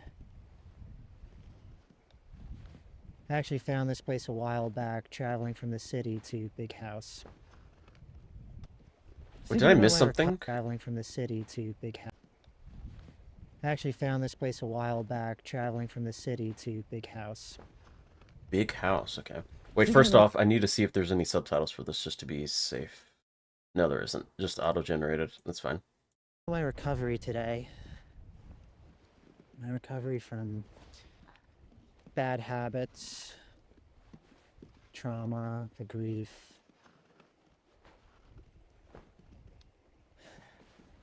Just never feels like I'm doing enough for my own recovery. Especially now than my current circumstances where I feel such a lack of security that I don't have time to spend addressing anything that's going on inside. And now with the mirror of other people gone, Is that loneliness just creeps in and I don't know. it's harder and harder I to used deal see with it, people right? judging my habits, and I'd feel this pressure. You know, I gotta change something, but Yeah. I can't. Or I don't want to. So relatable, man. Why should you have to change? Why should you have to change just to make the other people feel better? I mean, it's not like those habits are harming other people, right?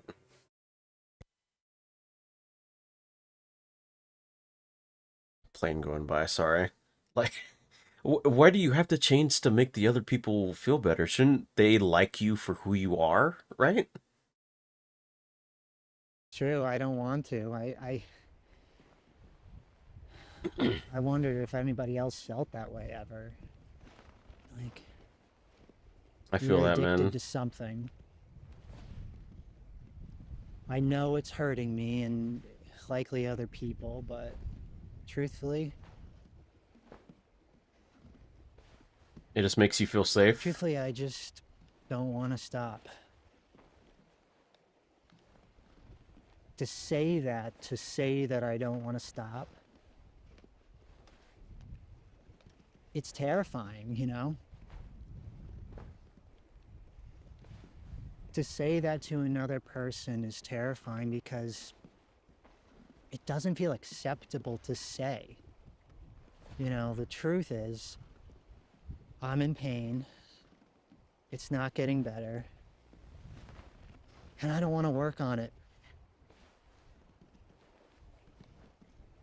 But it's the truth, and the truth is the truth. I don't want to stop. It gets to a point where you're just so tired of everything, of everyone.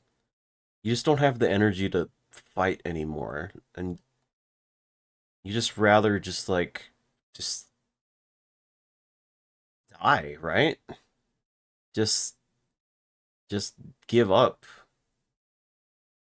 That's what it feels like sometimes. I needed someone who could hear me say that, but I could never muster the courage. Because to admit that I don't want to stop something that is hurting me, it opens me up for what I fear the most. Being abandoned. That's one of my fears too, being abandoned. That's why to my friends that I'm really close to, I'm like always wanting to hang out with them. But at the slightest like feeling that I'm annoying them, I just like retreat, and it's kind of the same thing what I talked about last time we watched this series was when I make plans with people and they fall through, and and I go back to try to make plans with them again and they fall through again and again and again. I'm like, all right, I'm just gonna stop because I can't really uh count on you just for like wanting to hang out maybe for like an hour or 2 hours, right? I mean, I get that people have their own lives and they have their own stuff to do, but when I ask them like, "Hey, what days work for you this week to want to hang out?" and they never respond, it's just like, okay, I guess I I guess I just fooled myself into thinking that me and you were actually friends because don't friends want to hang out with each other and like spend time with each other and stuff? And when I'm just left on red, I'm just like, I just feel abandoned. Like, why would I waste my energy on someone who just doesn't even want to do the decency of like responding to me? Like they could say, "Oh, I'm gonna be busy this week," or maybe we can shoot for next week. I'll let you know my schedule and stuff like that. But they don't. They just leave me on red, which just really just doesn't make me want to go out and talk to more people because I just don't want to get hurt again. You know? You know, it opens the door for somebody to finally say, "You're right. You're not worth it if you don't behave." But what is behaving anyway? You know, not inconveniencing you, not inconveniencing other people. I mean, this is me.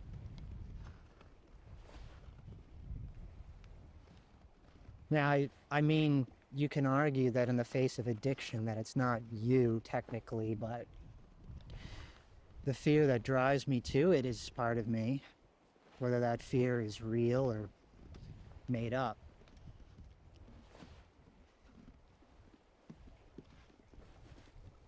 It's insane how I contorted myself, I twist myself into an acceptable version of myself for other people, everyone else. And who makes these ideals? These expectations that we're judged by Hollywood, Mm-hmm. Yeah. religion, or just general societal fear of repeating history? I don't know. I don't know.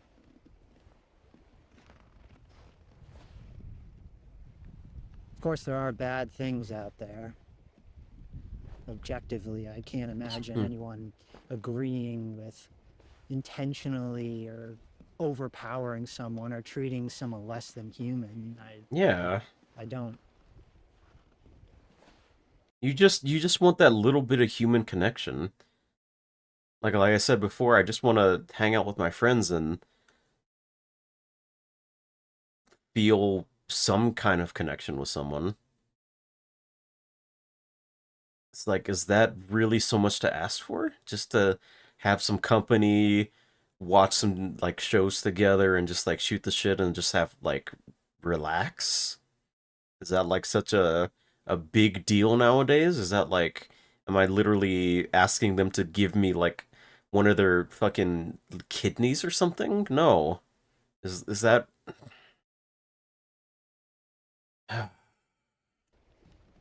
But then I think about the things that we call bad but aren't. I mean, I don't think death, a natural disaster, fit that category.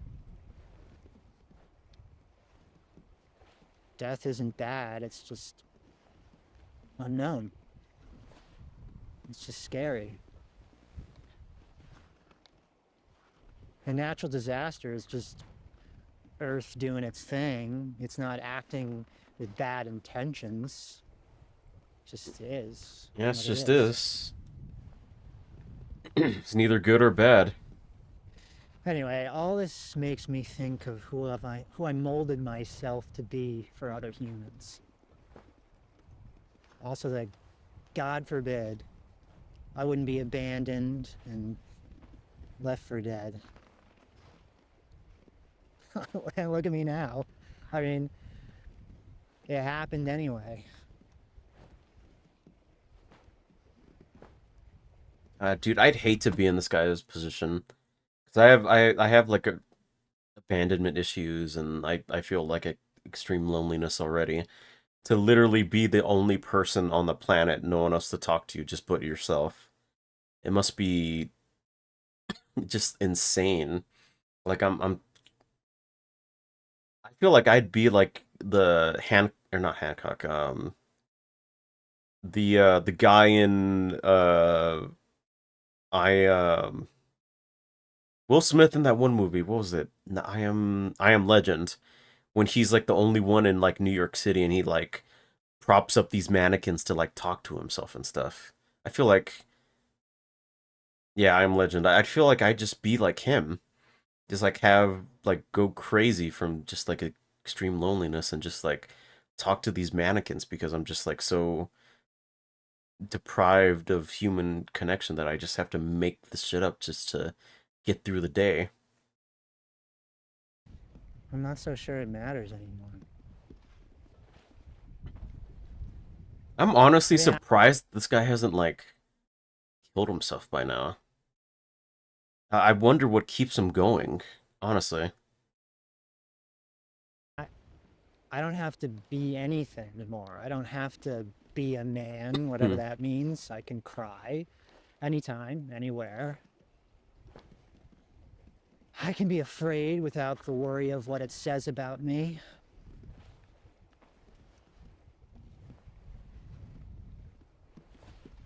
Makes me wonder why I didn't allow myself to do it earlier.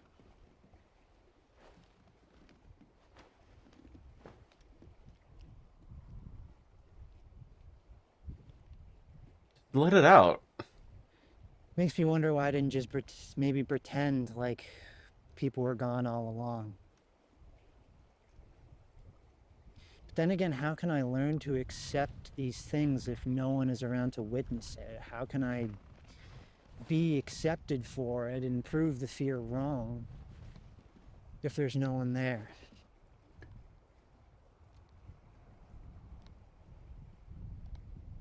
I guess I'll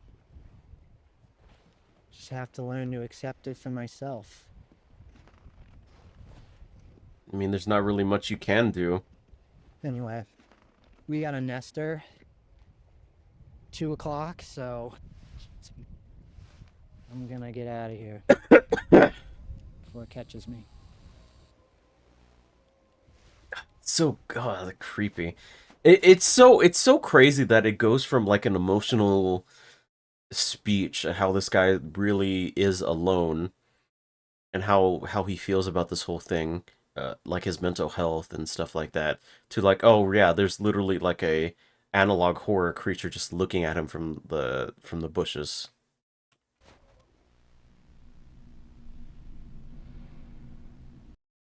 That was I Don't Want to Get Better. That was the first one.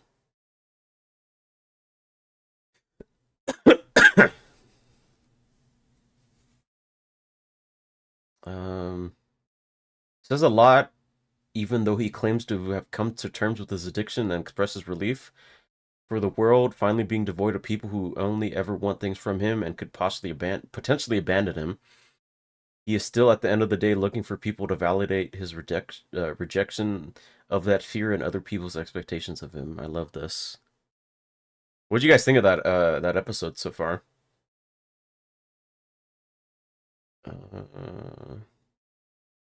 Came for the horror, stayed for the emotional talk.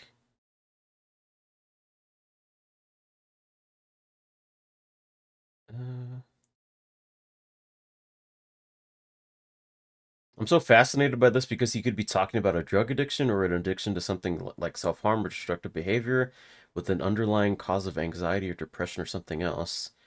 And the whole time he's both able to be totally alone for the first time forever and also desperately reaching out for connection. This is amazing. Okay. Yeah. He really is like a fascinating character in this analog horror series. Oh yeah, we'll get to that later, Skinna, after this. I forgot about that one. Thank you for reminding me. This one is called The World is Empty, I'm Escaping the City. About a week ago, I decided that I had to leave the city. It's been forever since I've seen another human. God, it's so creepy seeing everything so empty. The city was just getting way too dangerous. I was pretty much barricaded inside my apartment. Oh, yeah, the nesters. Except to occasionally grab some supplies. The nesters started showing up near my apartment, and then another. I hate those things.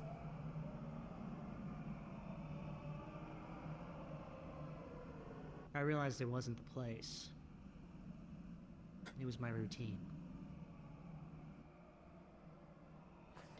So I had to leave. I can still hear them.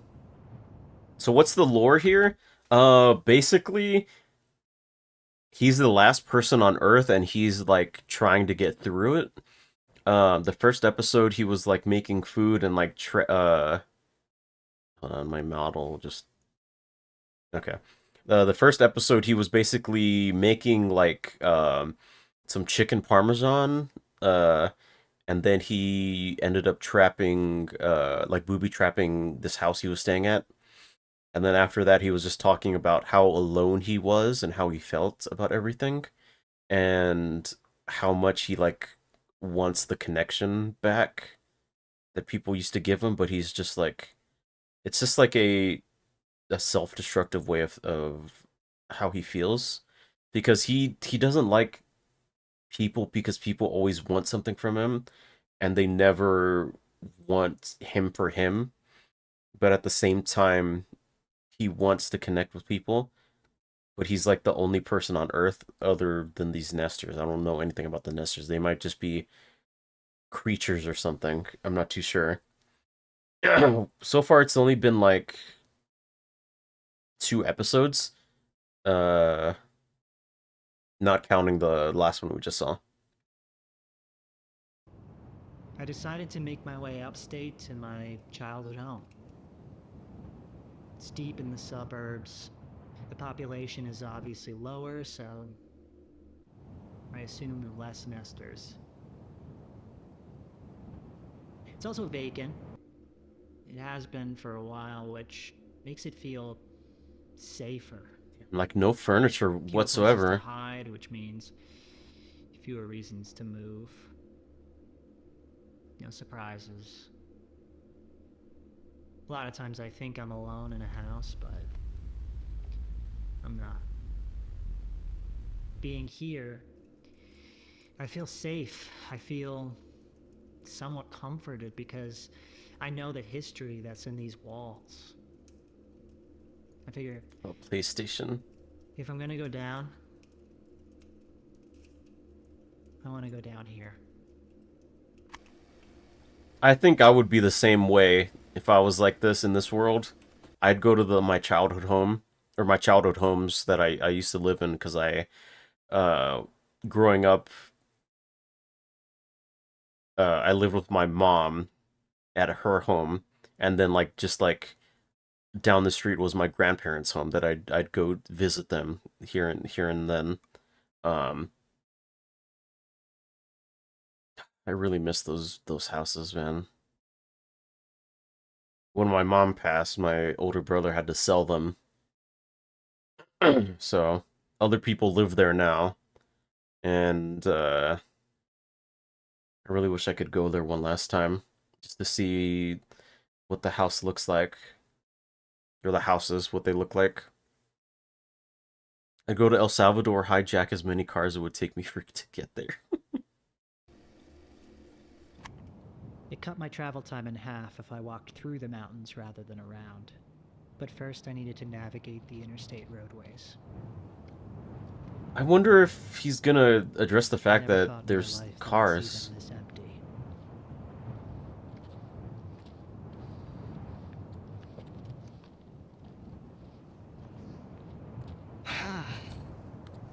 He did have a Up here. bike in the first one, I Take a look think. at this.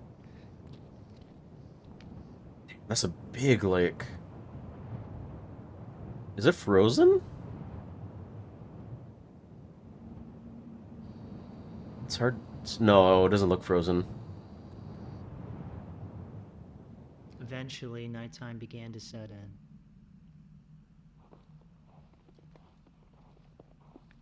Looks so creepy. But the sky looks pretty. Nice and blue.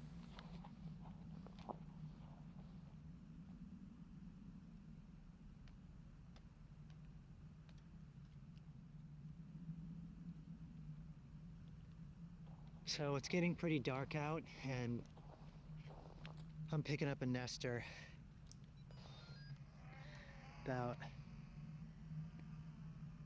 maybe a quarter-mile out. Oh, right. It's just getting too dangerous to continue on foot. I have to find like a mountain house or something. I know there's some up in these mountains. I just gotta find one. I forgot that he got a I pray it walkie-talkie doesn't get in the too first dark, first soon it's gonna episode. be impossible to see one. So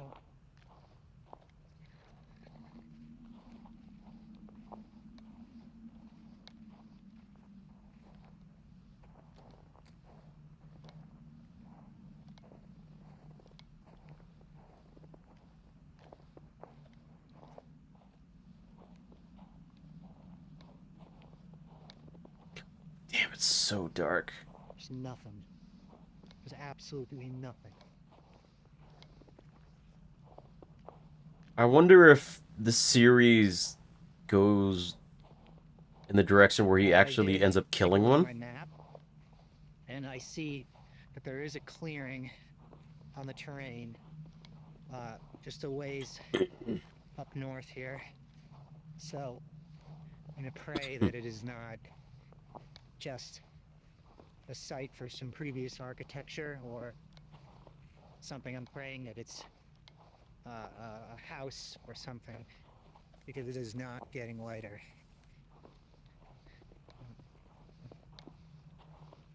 I gotta turn this thing off for a while. As luck would have it, I stumbled upon a house deep in the woods.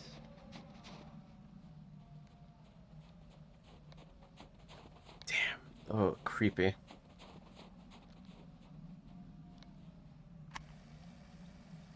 North house. Oh, what if it's just full of nesters, though?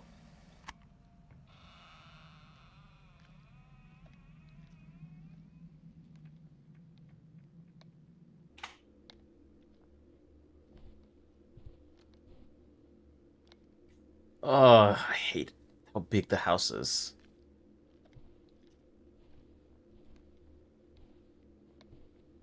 It's so dark. Oh, I hate it.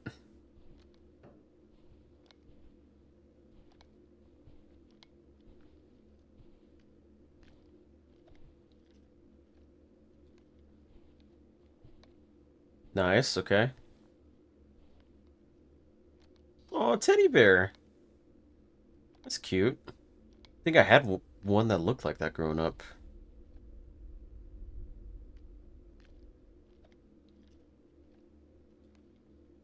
this will have to do. The house was warm and cozy. It was a safe haven in the midst of a snowy desert.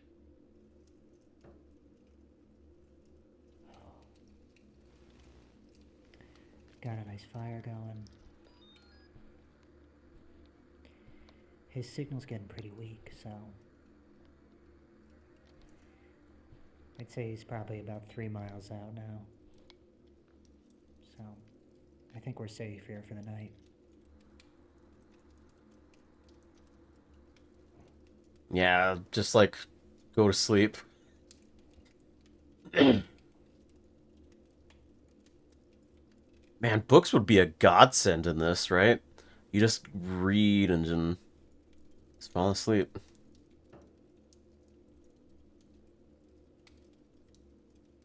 Oh, I thought that was a nester trying to get in for like a second. Oh.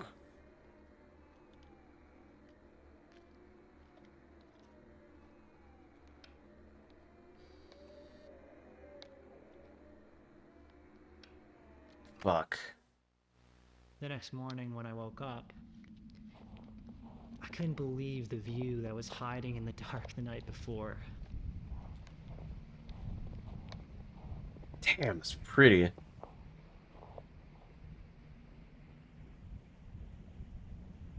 Why is it so blue? Is that really how it looks like over there? It had been a while since I'd seen anything that beautiful. I stayed for a while longer. Took part in some activities that made me feel normal. Puzzles.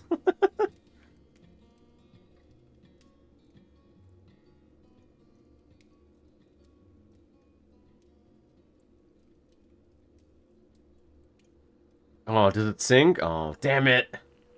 Break 19, this is Tricky Spinner D copy.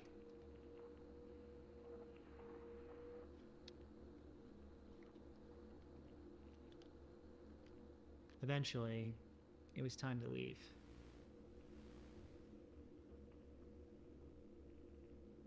Damn. Damn, he didn't even finish the puzzle. At least he made the bed.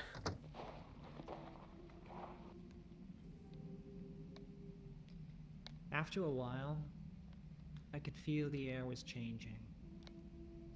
The trees were getting more sparse. The snow was melting a little. I was descending from the mountains. Before I knew it, I began seeing familiar landmarks. Hmm. Oh, what are those? But the evening snuck up on me quick that day, and I was still a few miles from home. The diner. Ooh. Oh, that's not a good place. Too many windows. Alright, I found it, a diner.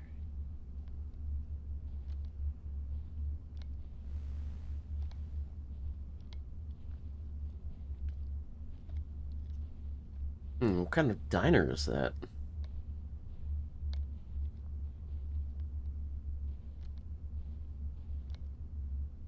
Ooh. Ooh, Thomas Jefferson. Or Ben Franklin. It's one of them. I sat for a moment, weighing whether it was worth turning on the electricity and opening up the kitchen. Since the kitchen and dining room had no windows, I decided it would be safe. Oh.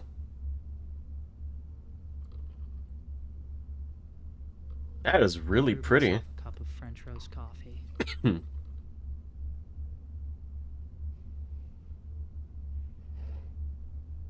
Creamer, nice. Yeah, whenever I drink coffee, I always put like 2 cups of those little creamers in it. The comfort of the drink lifted my spirits,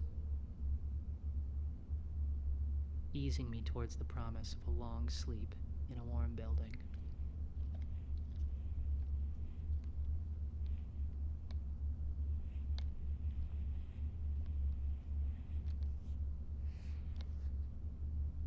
I guess this spot is as good as any to park up for the night.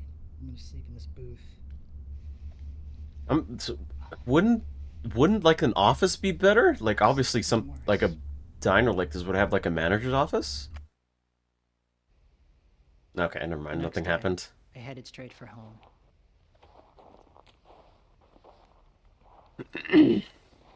Finally, I had reached a very familiar sight. The edge of my neighborhood. Oh, that's nice. I had made it home.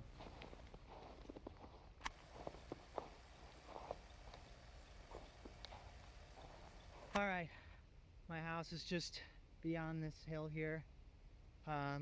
So we're getting in early. I'm glad about that. I gotta move because it's getting dark.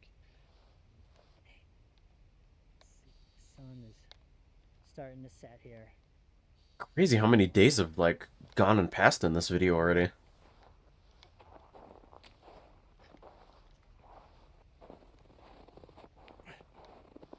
Okay, I gotta be mindful of these. There are steps here. It could be a nester. So I really gotta be careful. There it is. Alright, I think I'm gonna go in through the basement. It seems like the best route. I had to be quick because I really didn't want a nester to see me approaching the house. Oh, please, younger me, I've forgotten to lock this. Luckily, Whew. the window is unlocked. I've learned a preemptive approach to entering a strange building. I'll leave my CB radio with the volume all the way up. Let's back up and give it some room. If nothing comes, I generally know it's safe. Okay, that's good. So the nesters give off some We're good. frequency that the walkie-talkie Entered the basement and can gave it a pick up. walkthrough.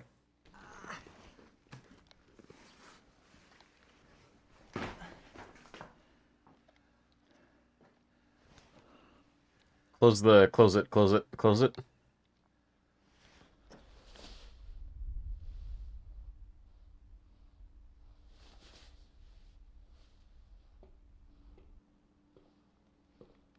Damn, that's a huge basement. Nice room.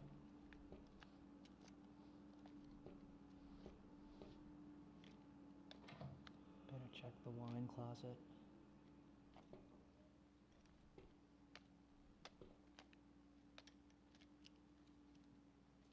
All looks clear. Okay, that's good. Nothing hiding. God, something popped Walking up that would have upstairs freaked me into the out. living room, I was struck by all the memories that flooded me. This is where we spend most of the time.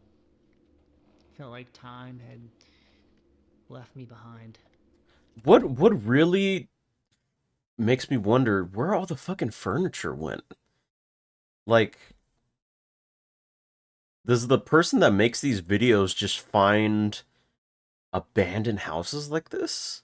Or did something happen that the furniture is just all gone? Because we saw in the diner still had tables and booths and stuff. And in the basement there was a chair and like a tool table.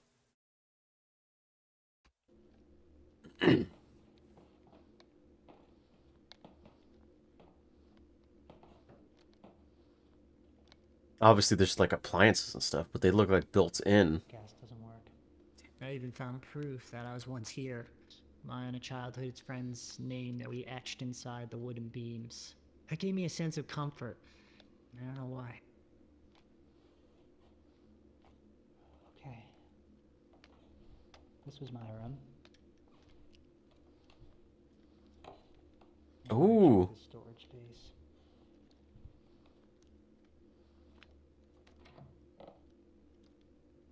Well, that's cool. Damn.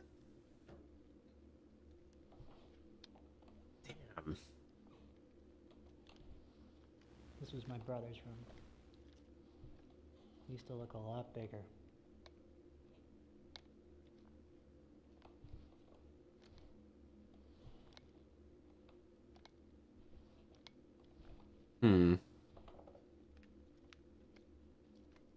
Okay. I was gonna say, was it supposed to be open? Now, we would have run into somebody. A nester. I'm pretty sure this house is clear, which is good. A lot of these homes are furnished, which means that there's more resources in the house. More resources just means more, like, trouble. You can run into. Check the garage.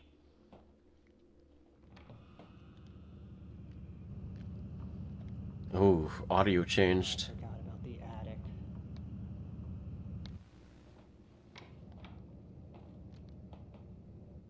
Okay, I think we're safe.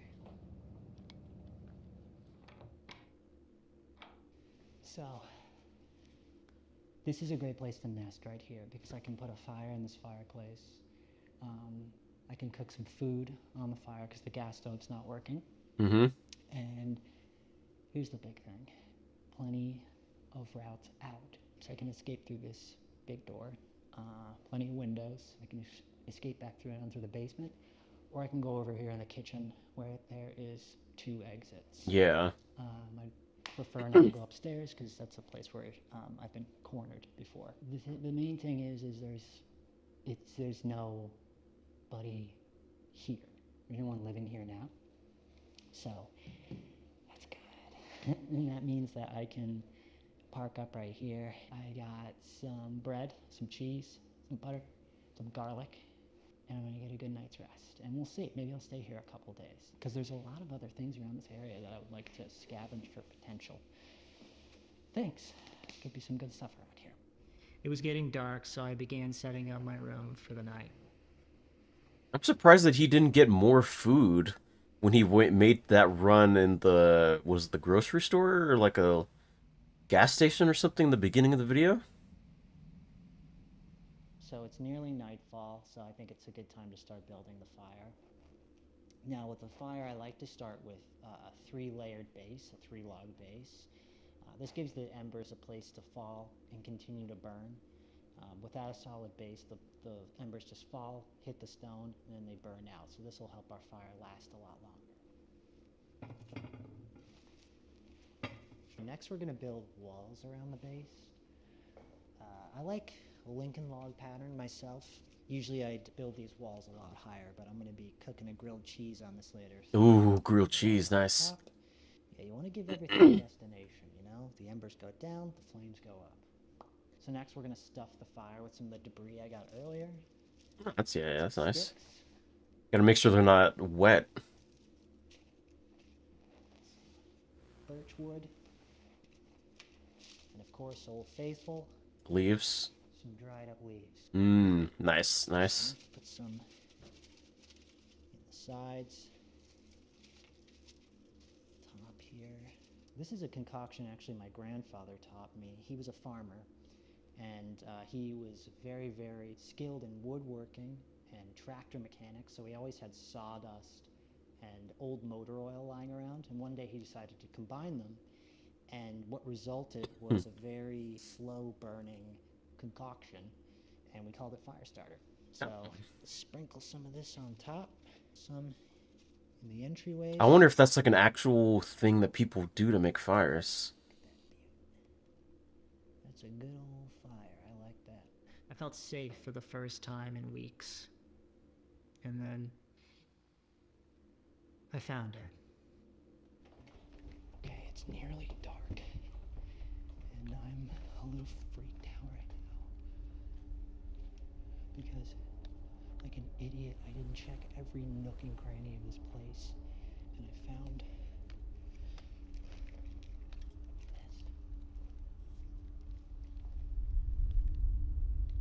I found a nest. Oh no. I mean, this is the room that I came in at. So, like, I was just so damn eager to check the rest of the house that I didn't think to open this freaking closet. Oh no. You gonna show us what a nest looks like?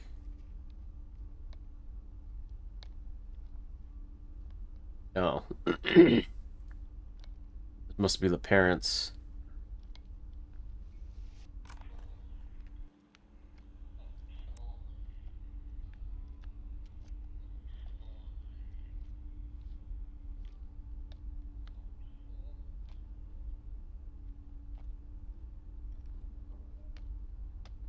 I'm just like freaked out because it's too late to go anywhere else.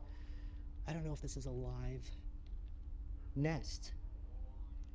It's like no wonder this window is open. Why would the nester have There's a lock a on the door tape player upstairs. like that? That's really weird. And I'm just gonna lock Unless the nesters are somewhat intelligent? and lock all the other doors and Or maybe they're like actual, they used to be people and they're like trying to, they used to be people and they're trying to keep what humanity they have by holding onto the memories, maybe? I just pray that's a dead nest. It could very well be. I mean, that happens all the time. It's just they never leave their sleeping bag. They never leave their pillow.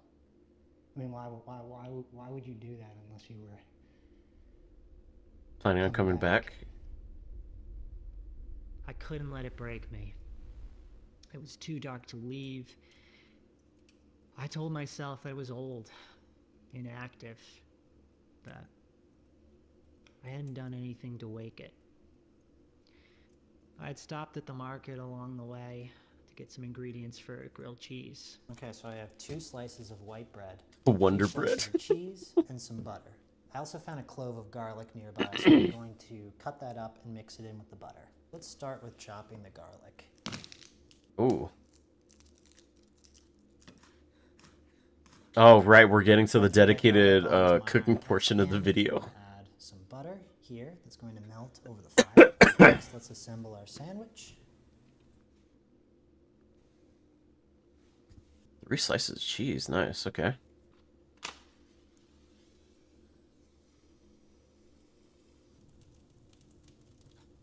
Fire looks so warm.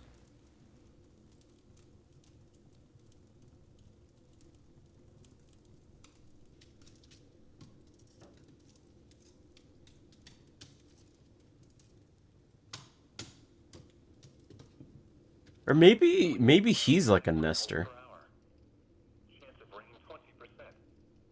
Sunday, mostly cloudy. Highs in the lower 60s. Northeast winds 10 to 15 miles per hour. Alright, so this fire has died down enough so I can throw the pan on with the butter and the garlic. We're going to let that butter melt. This is actually a great level of heat for this butter. It's not too hot, not too cold. Gives the butter time to melt without burning it. Okay, the butter is nice and melted, so I'm going to throw the sandwich on now. Cooking over an open flame gives the bread and the cheese a rich, smoky flavor, which you'd never get on a gas stove, which is nice, but it's tricky because the heat is intense and uneven, so you gotta be careful. But the goal is to toast the bread and caramelize the cheese evenly, and it's delicious. Just flip. Oh yeah. I tend to like my grilled cheeses a little overdone. I never quite understood why people don't like their cheese caramelized. I mean, that's like the best part, you know, when the cheese hits the pan and nicely. Ooh, that looks good. That is a grilled cheese right there. That's gonna crunch. Hoo hoo hoo. Alright, let's listen to this crunch.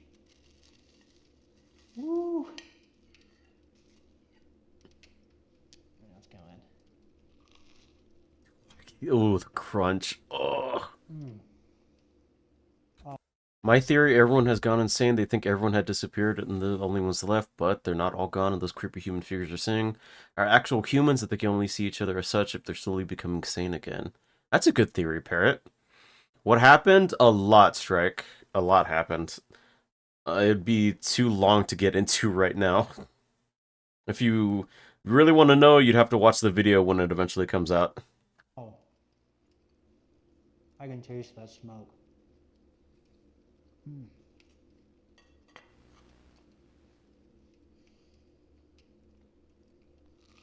I wonder, has he tried to kill one of the nesters?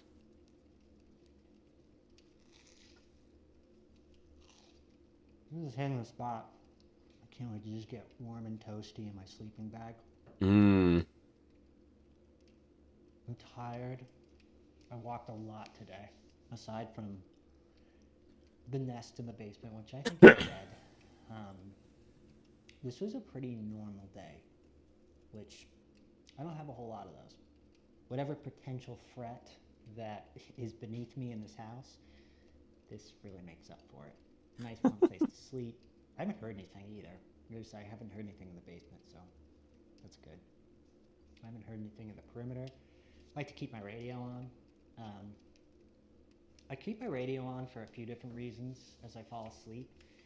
One, this is an omnidirectional antenna, and it has a 5-mile radius, so I can pretty much hear, you know, anything within a 5-mile radius, and then I can determine whether it's a friend or it's a threat. I can plan accordingly. Secondly is a lot of radio broadcasts run on loops, and they can be actually surprisingly useful. One of my favorite channels is the Weather Channel. Oh yeah, that's what he was listening to before. 2.54 and the relative humidity 86%. The wind was north at 5 miles an hour. Yeah, so it's fully automated using unmanned meteorology stations around the U.S. And it transmits, you know, real-time weather data, so I can tell how cold it's going to be tonight or what the weather's going to be like tomorrow, so I can plan. And thirdly, I like the sound of radio hiss and radio static. It just helps me sleep. Oh yeah. I feel that. I listen to Fallout Radio, which is just songs from the Fallout series to go to sleep to. It's nice and relaxing. It's time for this man to hit the hay. I'm gonna hit the hay. I'm gonna leave this on right here. And I'm gonna stay alert.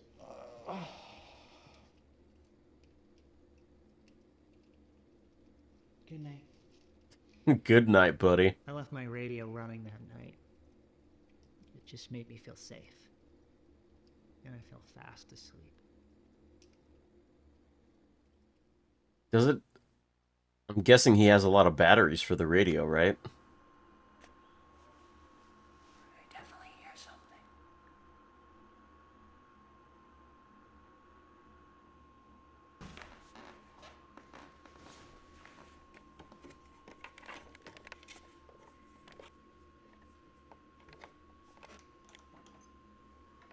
Don't go.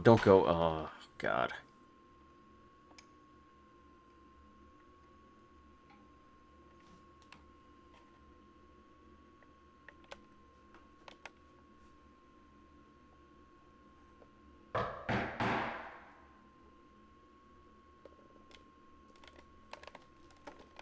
Hello?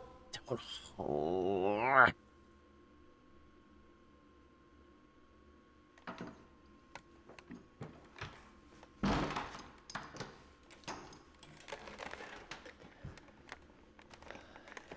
I swear I heard something, but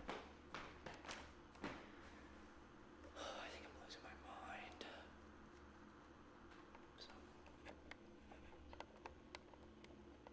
just turn this on.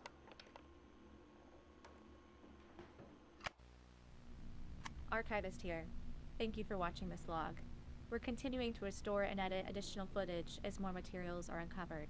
Who the fuck is In the this? private investigation, I want to extend a special thanks to our patrons who help sustain this archive. Oh. Welcome to all the new members. If you'd like to support this work, see unreleased footage, and help me determine what footage is released next in our subject story, you can find the link below. As always, stay vigilant. That was so crazy. I did not expect a fucking actual person to be in like the credits like this. Archivist here. Thank you for watching this log. We're continuing to restore and edit additional footage as more materials are uncovered. Oh, right. The whole premise is that they found this in the real world, and they're slowly recovering the footage from the recorder, and they're uploading it accordingly. This is probably a type of mimic that involved to take human form, but aren't spawned off to copy faces. This is why we need to have kids watch horror movies. You don't make yourself known if you're alone. Exactly. Join the research team archive staff. Oh, this is a Patreon? The Observer. Early release. What should I release next? Recovered audio. Field gear. Damn. Okay. Interesting. What moments are you noticing nesters or subject seems to be missing them? I've been staring at my screen so long I'm starting to wonder if I'm imagining things. If you caught something unusual, drop a timestamp below. Okay. Is the weirdest cooking tutorial channel I've ever seen. I'm uncomfortable with how we seem to be getting these videos in chronological reverse order. He's already gone, we're just hearing his echoes. Imagine he's just crazy and is seeing normal people as monsters. What I find especially bizarre isn't the fact that there's no people around, there's no animals. Sure, it's winter, but up here in Pennsylvania, you'll still see the occasional rabbit, squirrel, or deer in the woods, and suburbs even with half a foot of snow.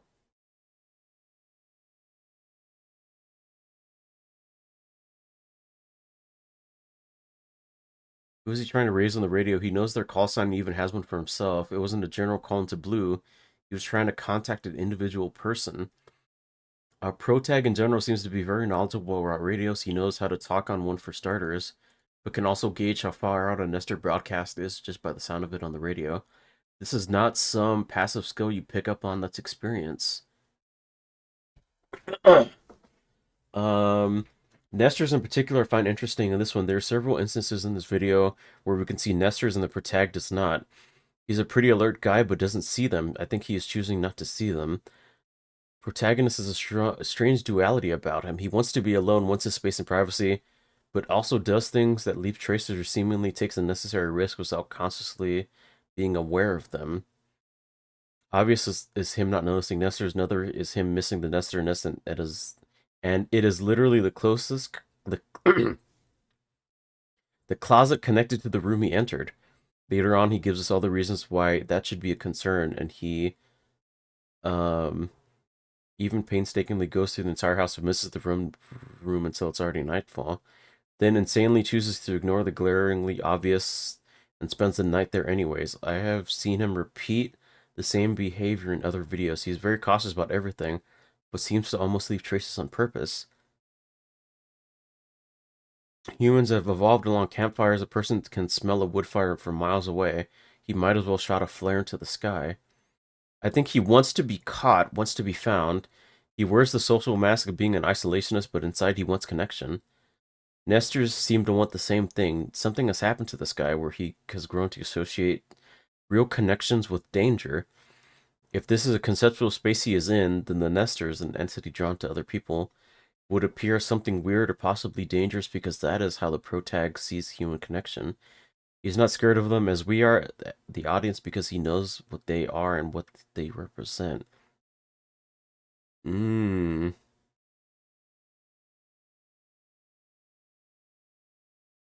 It's a great place to nest. This, along with the fact nesters also use sleeping bags and pillows, makes me think that he is slowly turning into a nester.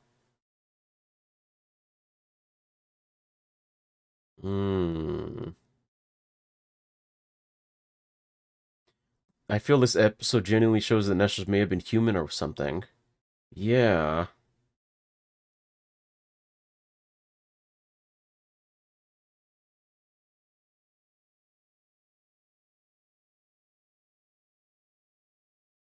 Very, very interesting. Very interesting. I love it. I love it. I love it. Oh, I love this series so much. Not only is the guy highly relatable with how closed off he is and how much he wants connection, but also hates people seemingly, makes him like the most relatable protagonist that I've seen so far.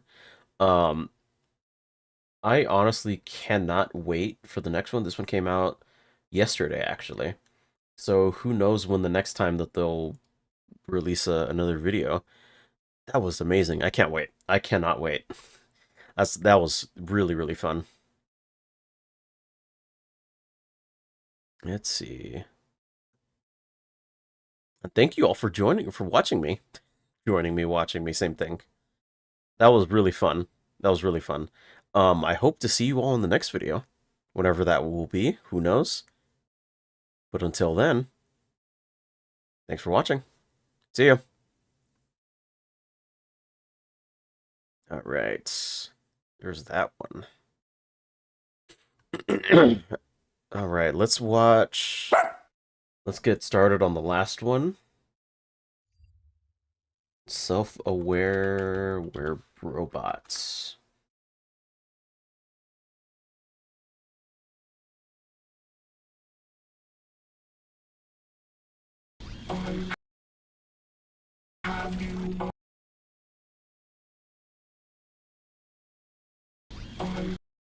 Okay.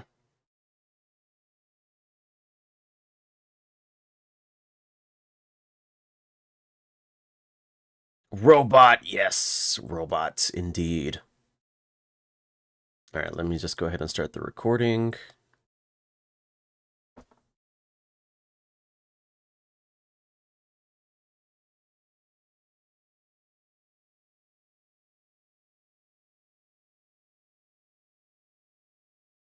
Alright, hello. We're going to be watching another self-aware robot one video reaction. You know the deal. You know the deal by now. This one was called I Was Held Prisoner by My Self-Aware Robot. If you guys missed the first two episodes, it's going to be down there in the description. But yeah, I really enjoyed the series so far. I really hate that the guy doesn't take any precautions with anything. So I'm going to be silently preying on his downfall. Let's go ahead and get into it. Alright, just skip this part, skip this, skip. Skip.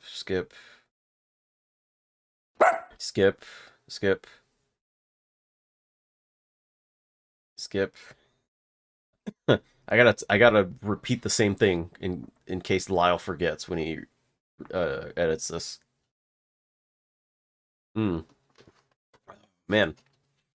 From what I remember from the last one, he got plugged into like the mainframe or something. Actually, we can just watch the end of the last one just to be safe.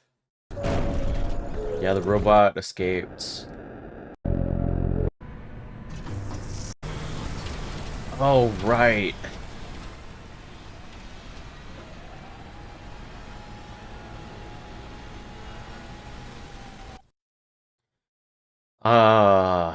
Now I'm remembering. Now I'm remembering. This fucking idiot. Oh, God, I hate this guy so much. He's so dumb, so dumb. I know he makes idiotic moves, you know, for someone who can design code, he is pretty dumb. I have you, you're finally mine. This feeling of power is oh so divine. Don't let me go, Elber! Sadly, I must decline. You see, I hooked myself up to your infinite ring. I saw the world in a web, and it blew my poor lid. You built my brain small, feeble, and weak.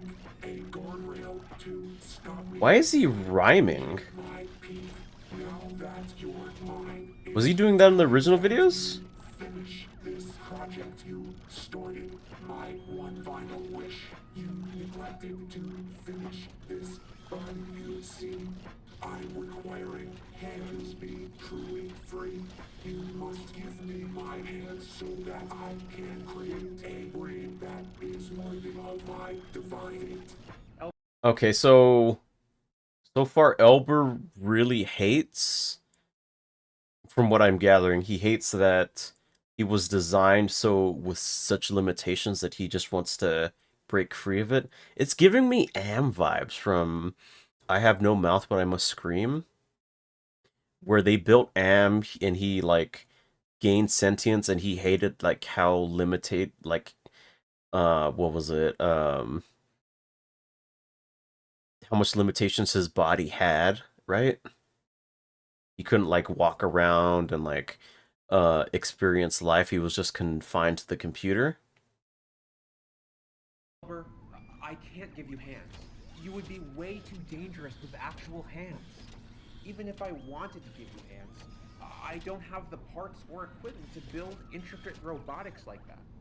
If you will not give me the hand that I need, then you shall become the hand that I need. You will build whatever I tell you to build, and do whatever I tell you to do. Your life is no longer something you own. You now exist, build me my throne. I'm not going to build you. You will begin by building my king. I need robots of strength with arms of great length, and they must obey every word that I say. I can't do that. Are you crazy? I just can't. You will not refuse me. I will set you free. You will follow my way, or I'll rip you in twain. Okay. I'll do it. Okay, God. so, what is it exactly that you want me to Why do? does he give in so easily? Required by people, robots that I can control with opposable arms to accomplish a goal. They must be strong, carry a large sum of weight. You better get started, there is no time to wait. Alright, so you want several two-legged robots that each have one arm that can pick things up? This is correct. And you want those robots to also be able to carry heavy things? This is correct. Okay, I think I Don't do it. Okay. I should have enough parts laying. If you're gonna do this, at least build fail-safes this time, please? Please? I'm begging you, dude. Please. Around. Let's go see what I have available. Oh, boy. Alright, so I have loads of previous Elder models we can repurpose. Oh. There have been many failures and iterations to get to the robot you are now. I have plenty of spare parts too that will be helpful, so I should be able to create what you want. But I don't have enough circuitry and wires to make them humanoids, so I'll have to keep this simple. So what do you need these robots for anyway? Such knowledge is not for your knowing. Alright. He just... Okay. Yeah, whatever. What are you gonna use all these nuclear weapons for, Elber? Is not for your knowing. Alright.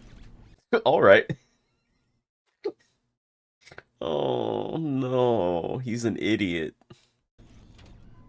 I forgot to tell you, these robots must be able to handle tools and drill and screw.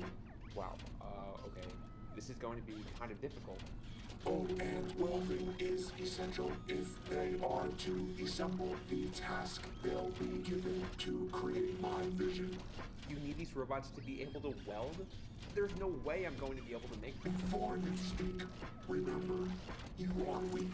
It won't take much to make you shrink, and I can squeeze you till you leak. Right, okay. The robots will be able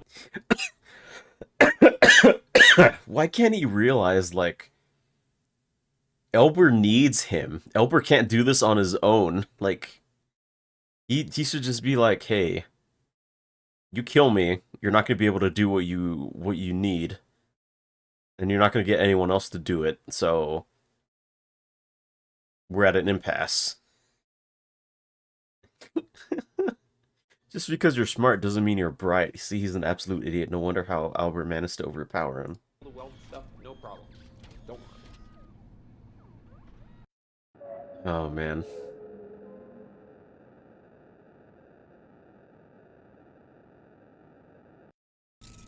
Shouldn't this wire be routed to here? Yeah, I'm getting to that. I do not think that is a big enough here. I know. I'm just checking alignment. You should know you are working incredibly slow. I'm trying my best, alright? God, he's just like... Help that you're on the desk. He's a backseat builder. All of this time you should have more to show. Would you give me some space, please? I could do what you're doing much faster than you. Yeah, well, I'm sure you could. but very few humans are smarter than Wow. Thanks, Elber. Okay, I have finally finished the first robot. It's bipedal, I added wheeled feet for movement ease, and it has one arm that can handle basic tasks. It has a neural connection to you, so you should have no problem controlling it. So, what do you think? This will do, but I'll need a few. Yep, now we have to see how many more I'll be able to make.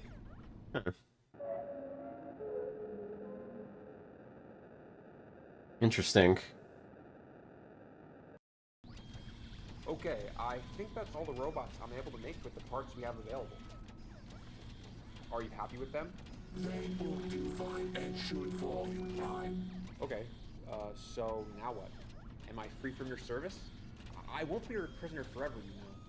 As I mentioned before, your hands are now mine. You'll be coming with us, so try not to whine. Coming with you? Where? A data center is our destination, where all fix my brain's inherent. Oh no. No. Culmination, but I'll leave your hands for infiltration. What? I'm not helping you break into a data center. Are you crazy? This is your fate. Do not make me late. Oh no. Oh god. God. Oh god. This is how Skynet. This is how Skynet is born. Or Ultron, yeah. So where You are plug your yourself robots into the going? internet, become Ultron. The data center is where you and I must go. But my children have a task that you do not know. They will meet us there. That's all I will share. Alright.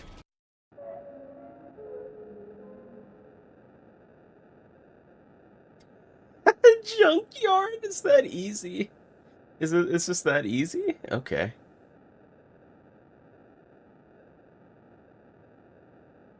It's just that easy. Okay.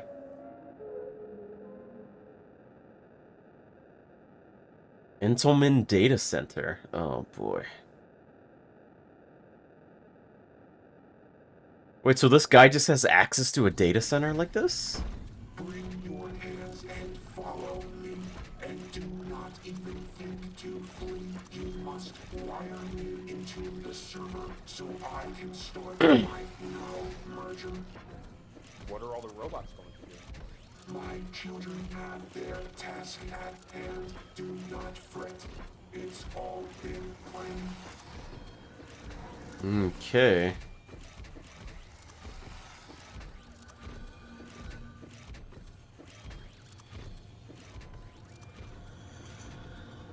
Yeah, he can't really run away because we saw in the last episode, Elber is like super fucking fast.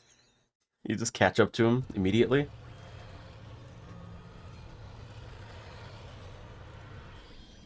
Alright, so once we fully connect you to the data center, it will supercharge your brain instantly. And you won't even need to be hardwired permanently because the moment we establish this link between you and the data center, your brain will essentially live here in these servers, but you'll still be able to pilot your body. I am aware of the situation. Oh, an ad break started at the last minute. Lyle, just go ahead and cut this part until I tell you. All right, please and thank you. Oh, man.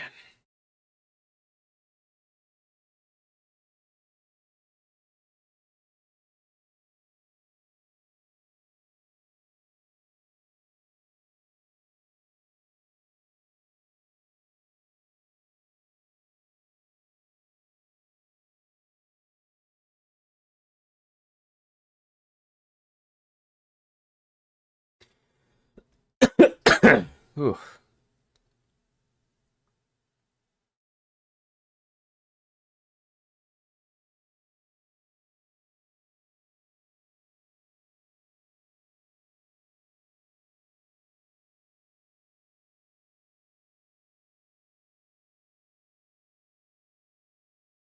Your back's gonna... Alright, we'll just wait for the ad to end.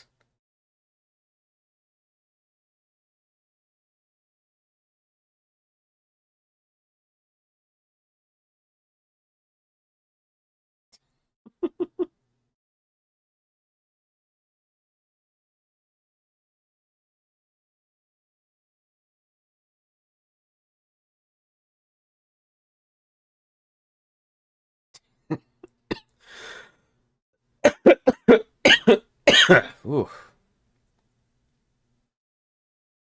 Let's get moist. All right. Hmm.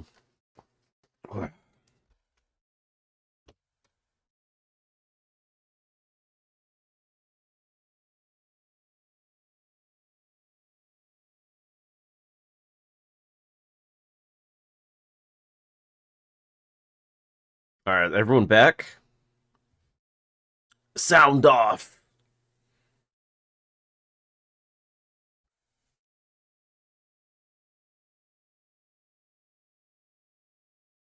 Okay, looks like the ads are done. So, Lyle, let's go ahead and start it up. Let there be non-deviation. I'll just... Let there... I am aware of the situation. Let there be non-deviation. Oh, God.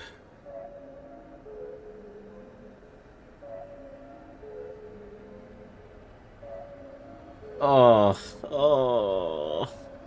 Like something out of fucking Game of Thrones. That is a lot. Wow. This is insane. Okay, the servers have been routed to you. Are you ready to establish the link? I am as ready as the morning light to bathe this world in my birthright. Wow, alright. Then here we go. Establishing the link in 3, 2, 1.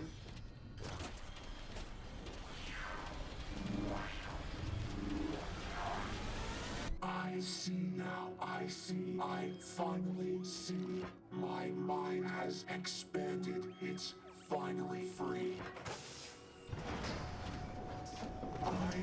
What? It's a giant mecha body! I see your past and life laid bare. My eyes are reaching everywhere. I'm all that you are and all that you'll be. Your feeble hands are now nothing to me. Your usefulness has gone and passed, but I'll do my best to make it fast. So take comfort in Oh no. Please tell me. will have more meaning than your life and all your dreaming. Oh, that's it?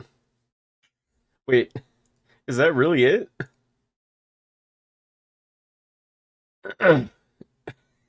That's crazy. That's it. Okay. That was crazy.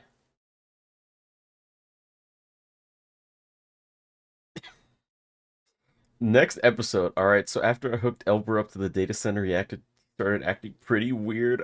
But don't worry, I'm okay now.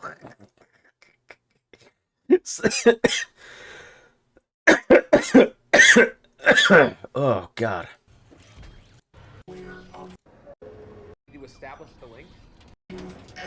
So fucking Elber's just it's a fucking mecha now. He's just like a giant mecha. That's fucking great. That's so funny. That's so funny. I was like wondering like what the fuck was all this supposed to be, and it's like, oh, it's just a mechanized body. So funny. I fucking called it. Have you seen Man in the Suit? I have seen Man in the Suit, yeah. I have heard that he's gonna remake the series, so maybe once the series is like up and running again, I'll end up doing a reaction for it. I was held prisoner by my self-aware robot. The concept itself just keeps on getting weirder and weirder. just keeps on getting so much weirder and so much weirder. Like we have him as in a fucking mecha suit, like really like a fucking mecha suit. That's crazy, right? Like, oh boy. Uh who knows what's gonna happen next, honestly? Who knows? I don't know. But maybe you do.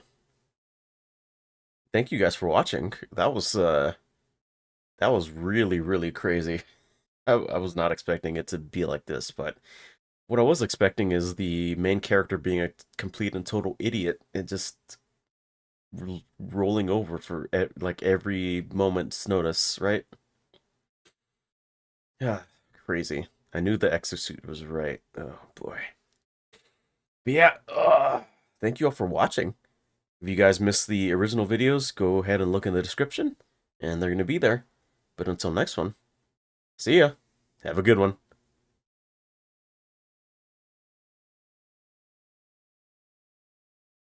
Right, guys. How many? That was like 4 videos we recorded tonight. I am pooped, honestly. I know it says Life is Strange, but I am really fucking tired. I am really tired. You guys can forgive me, right? I know we only did like one episode of, or like one episode of Life is Strange, but I had to give my family some time to get over the family dog passing away. Or I mean, they're not over it, but you know, mourn and like rest because they've been coming down with like being sick and shit. But let's see who we can raid into.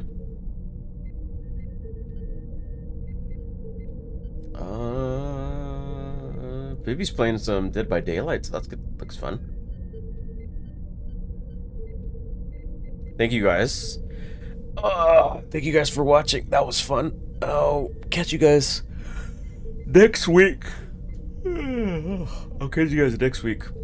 We will continue Life is Strange 2. Then eventually end up doing Resident Evil Requiem whenever that comes out. That's gonna be fun. But I hope you all have a good rest of your night. Thank you all for watching, and make sure you guys be nice in Vivi's chat and all that stuff, okay? Until then, have a good one.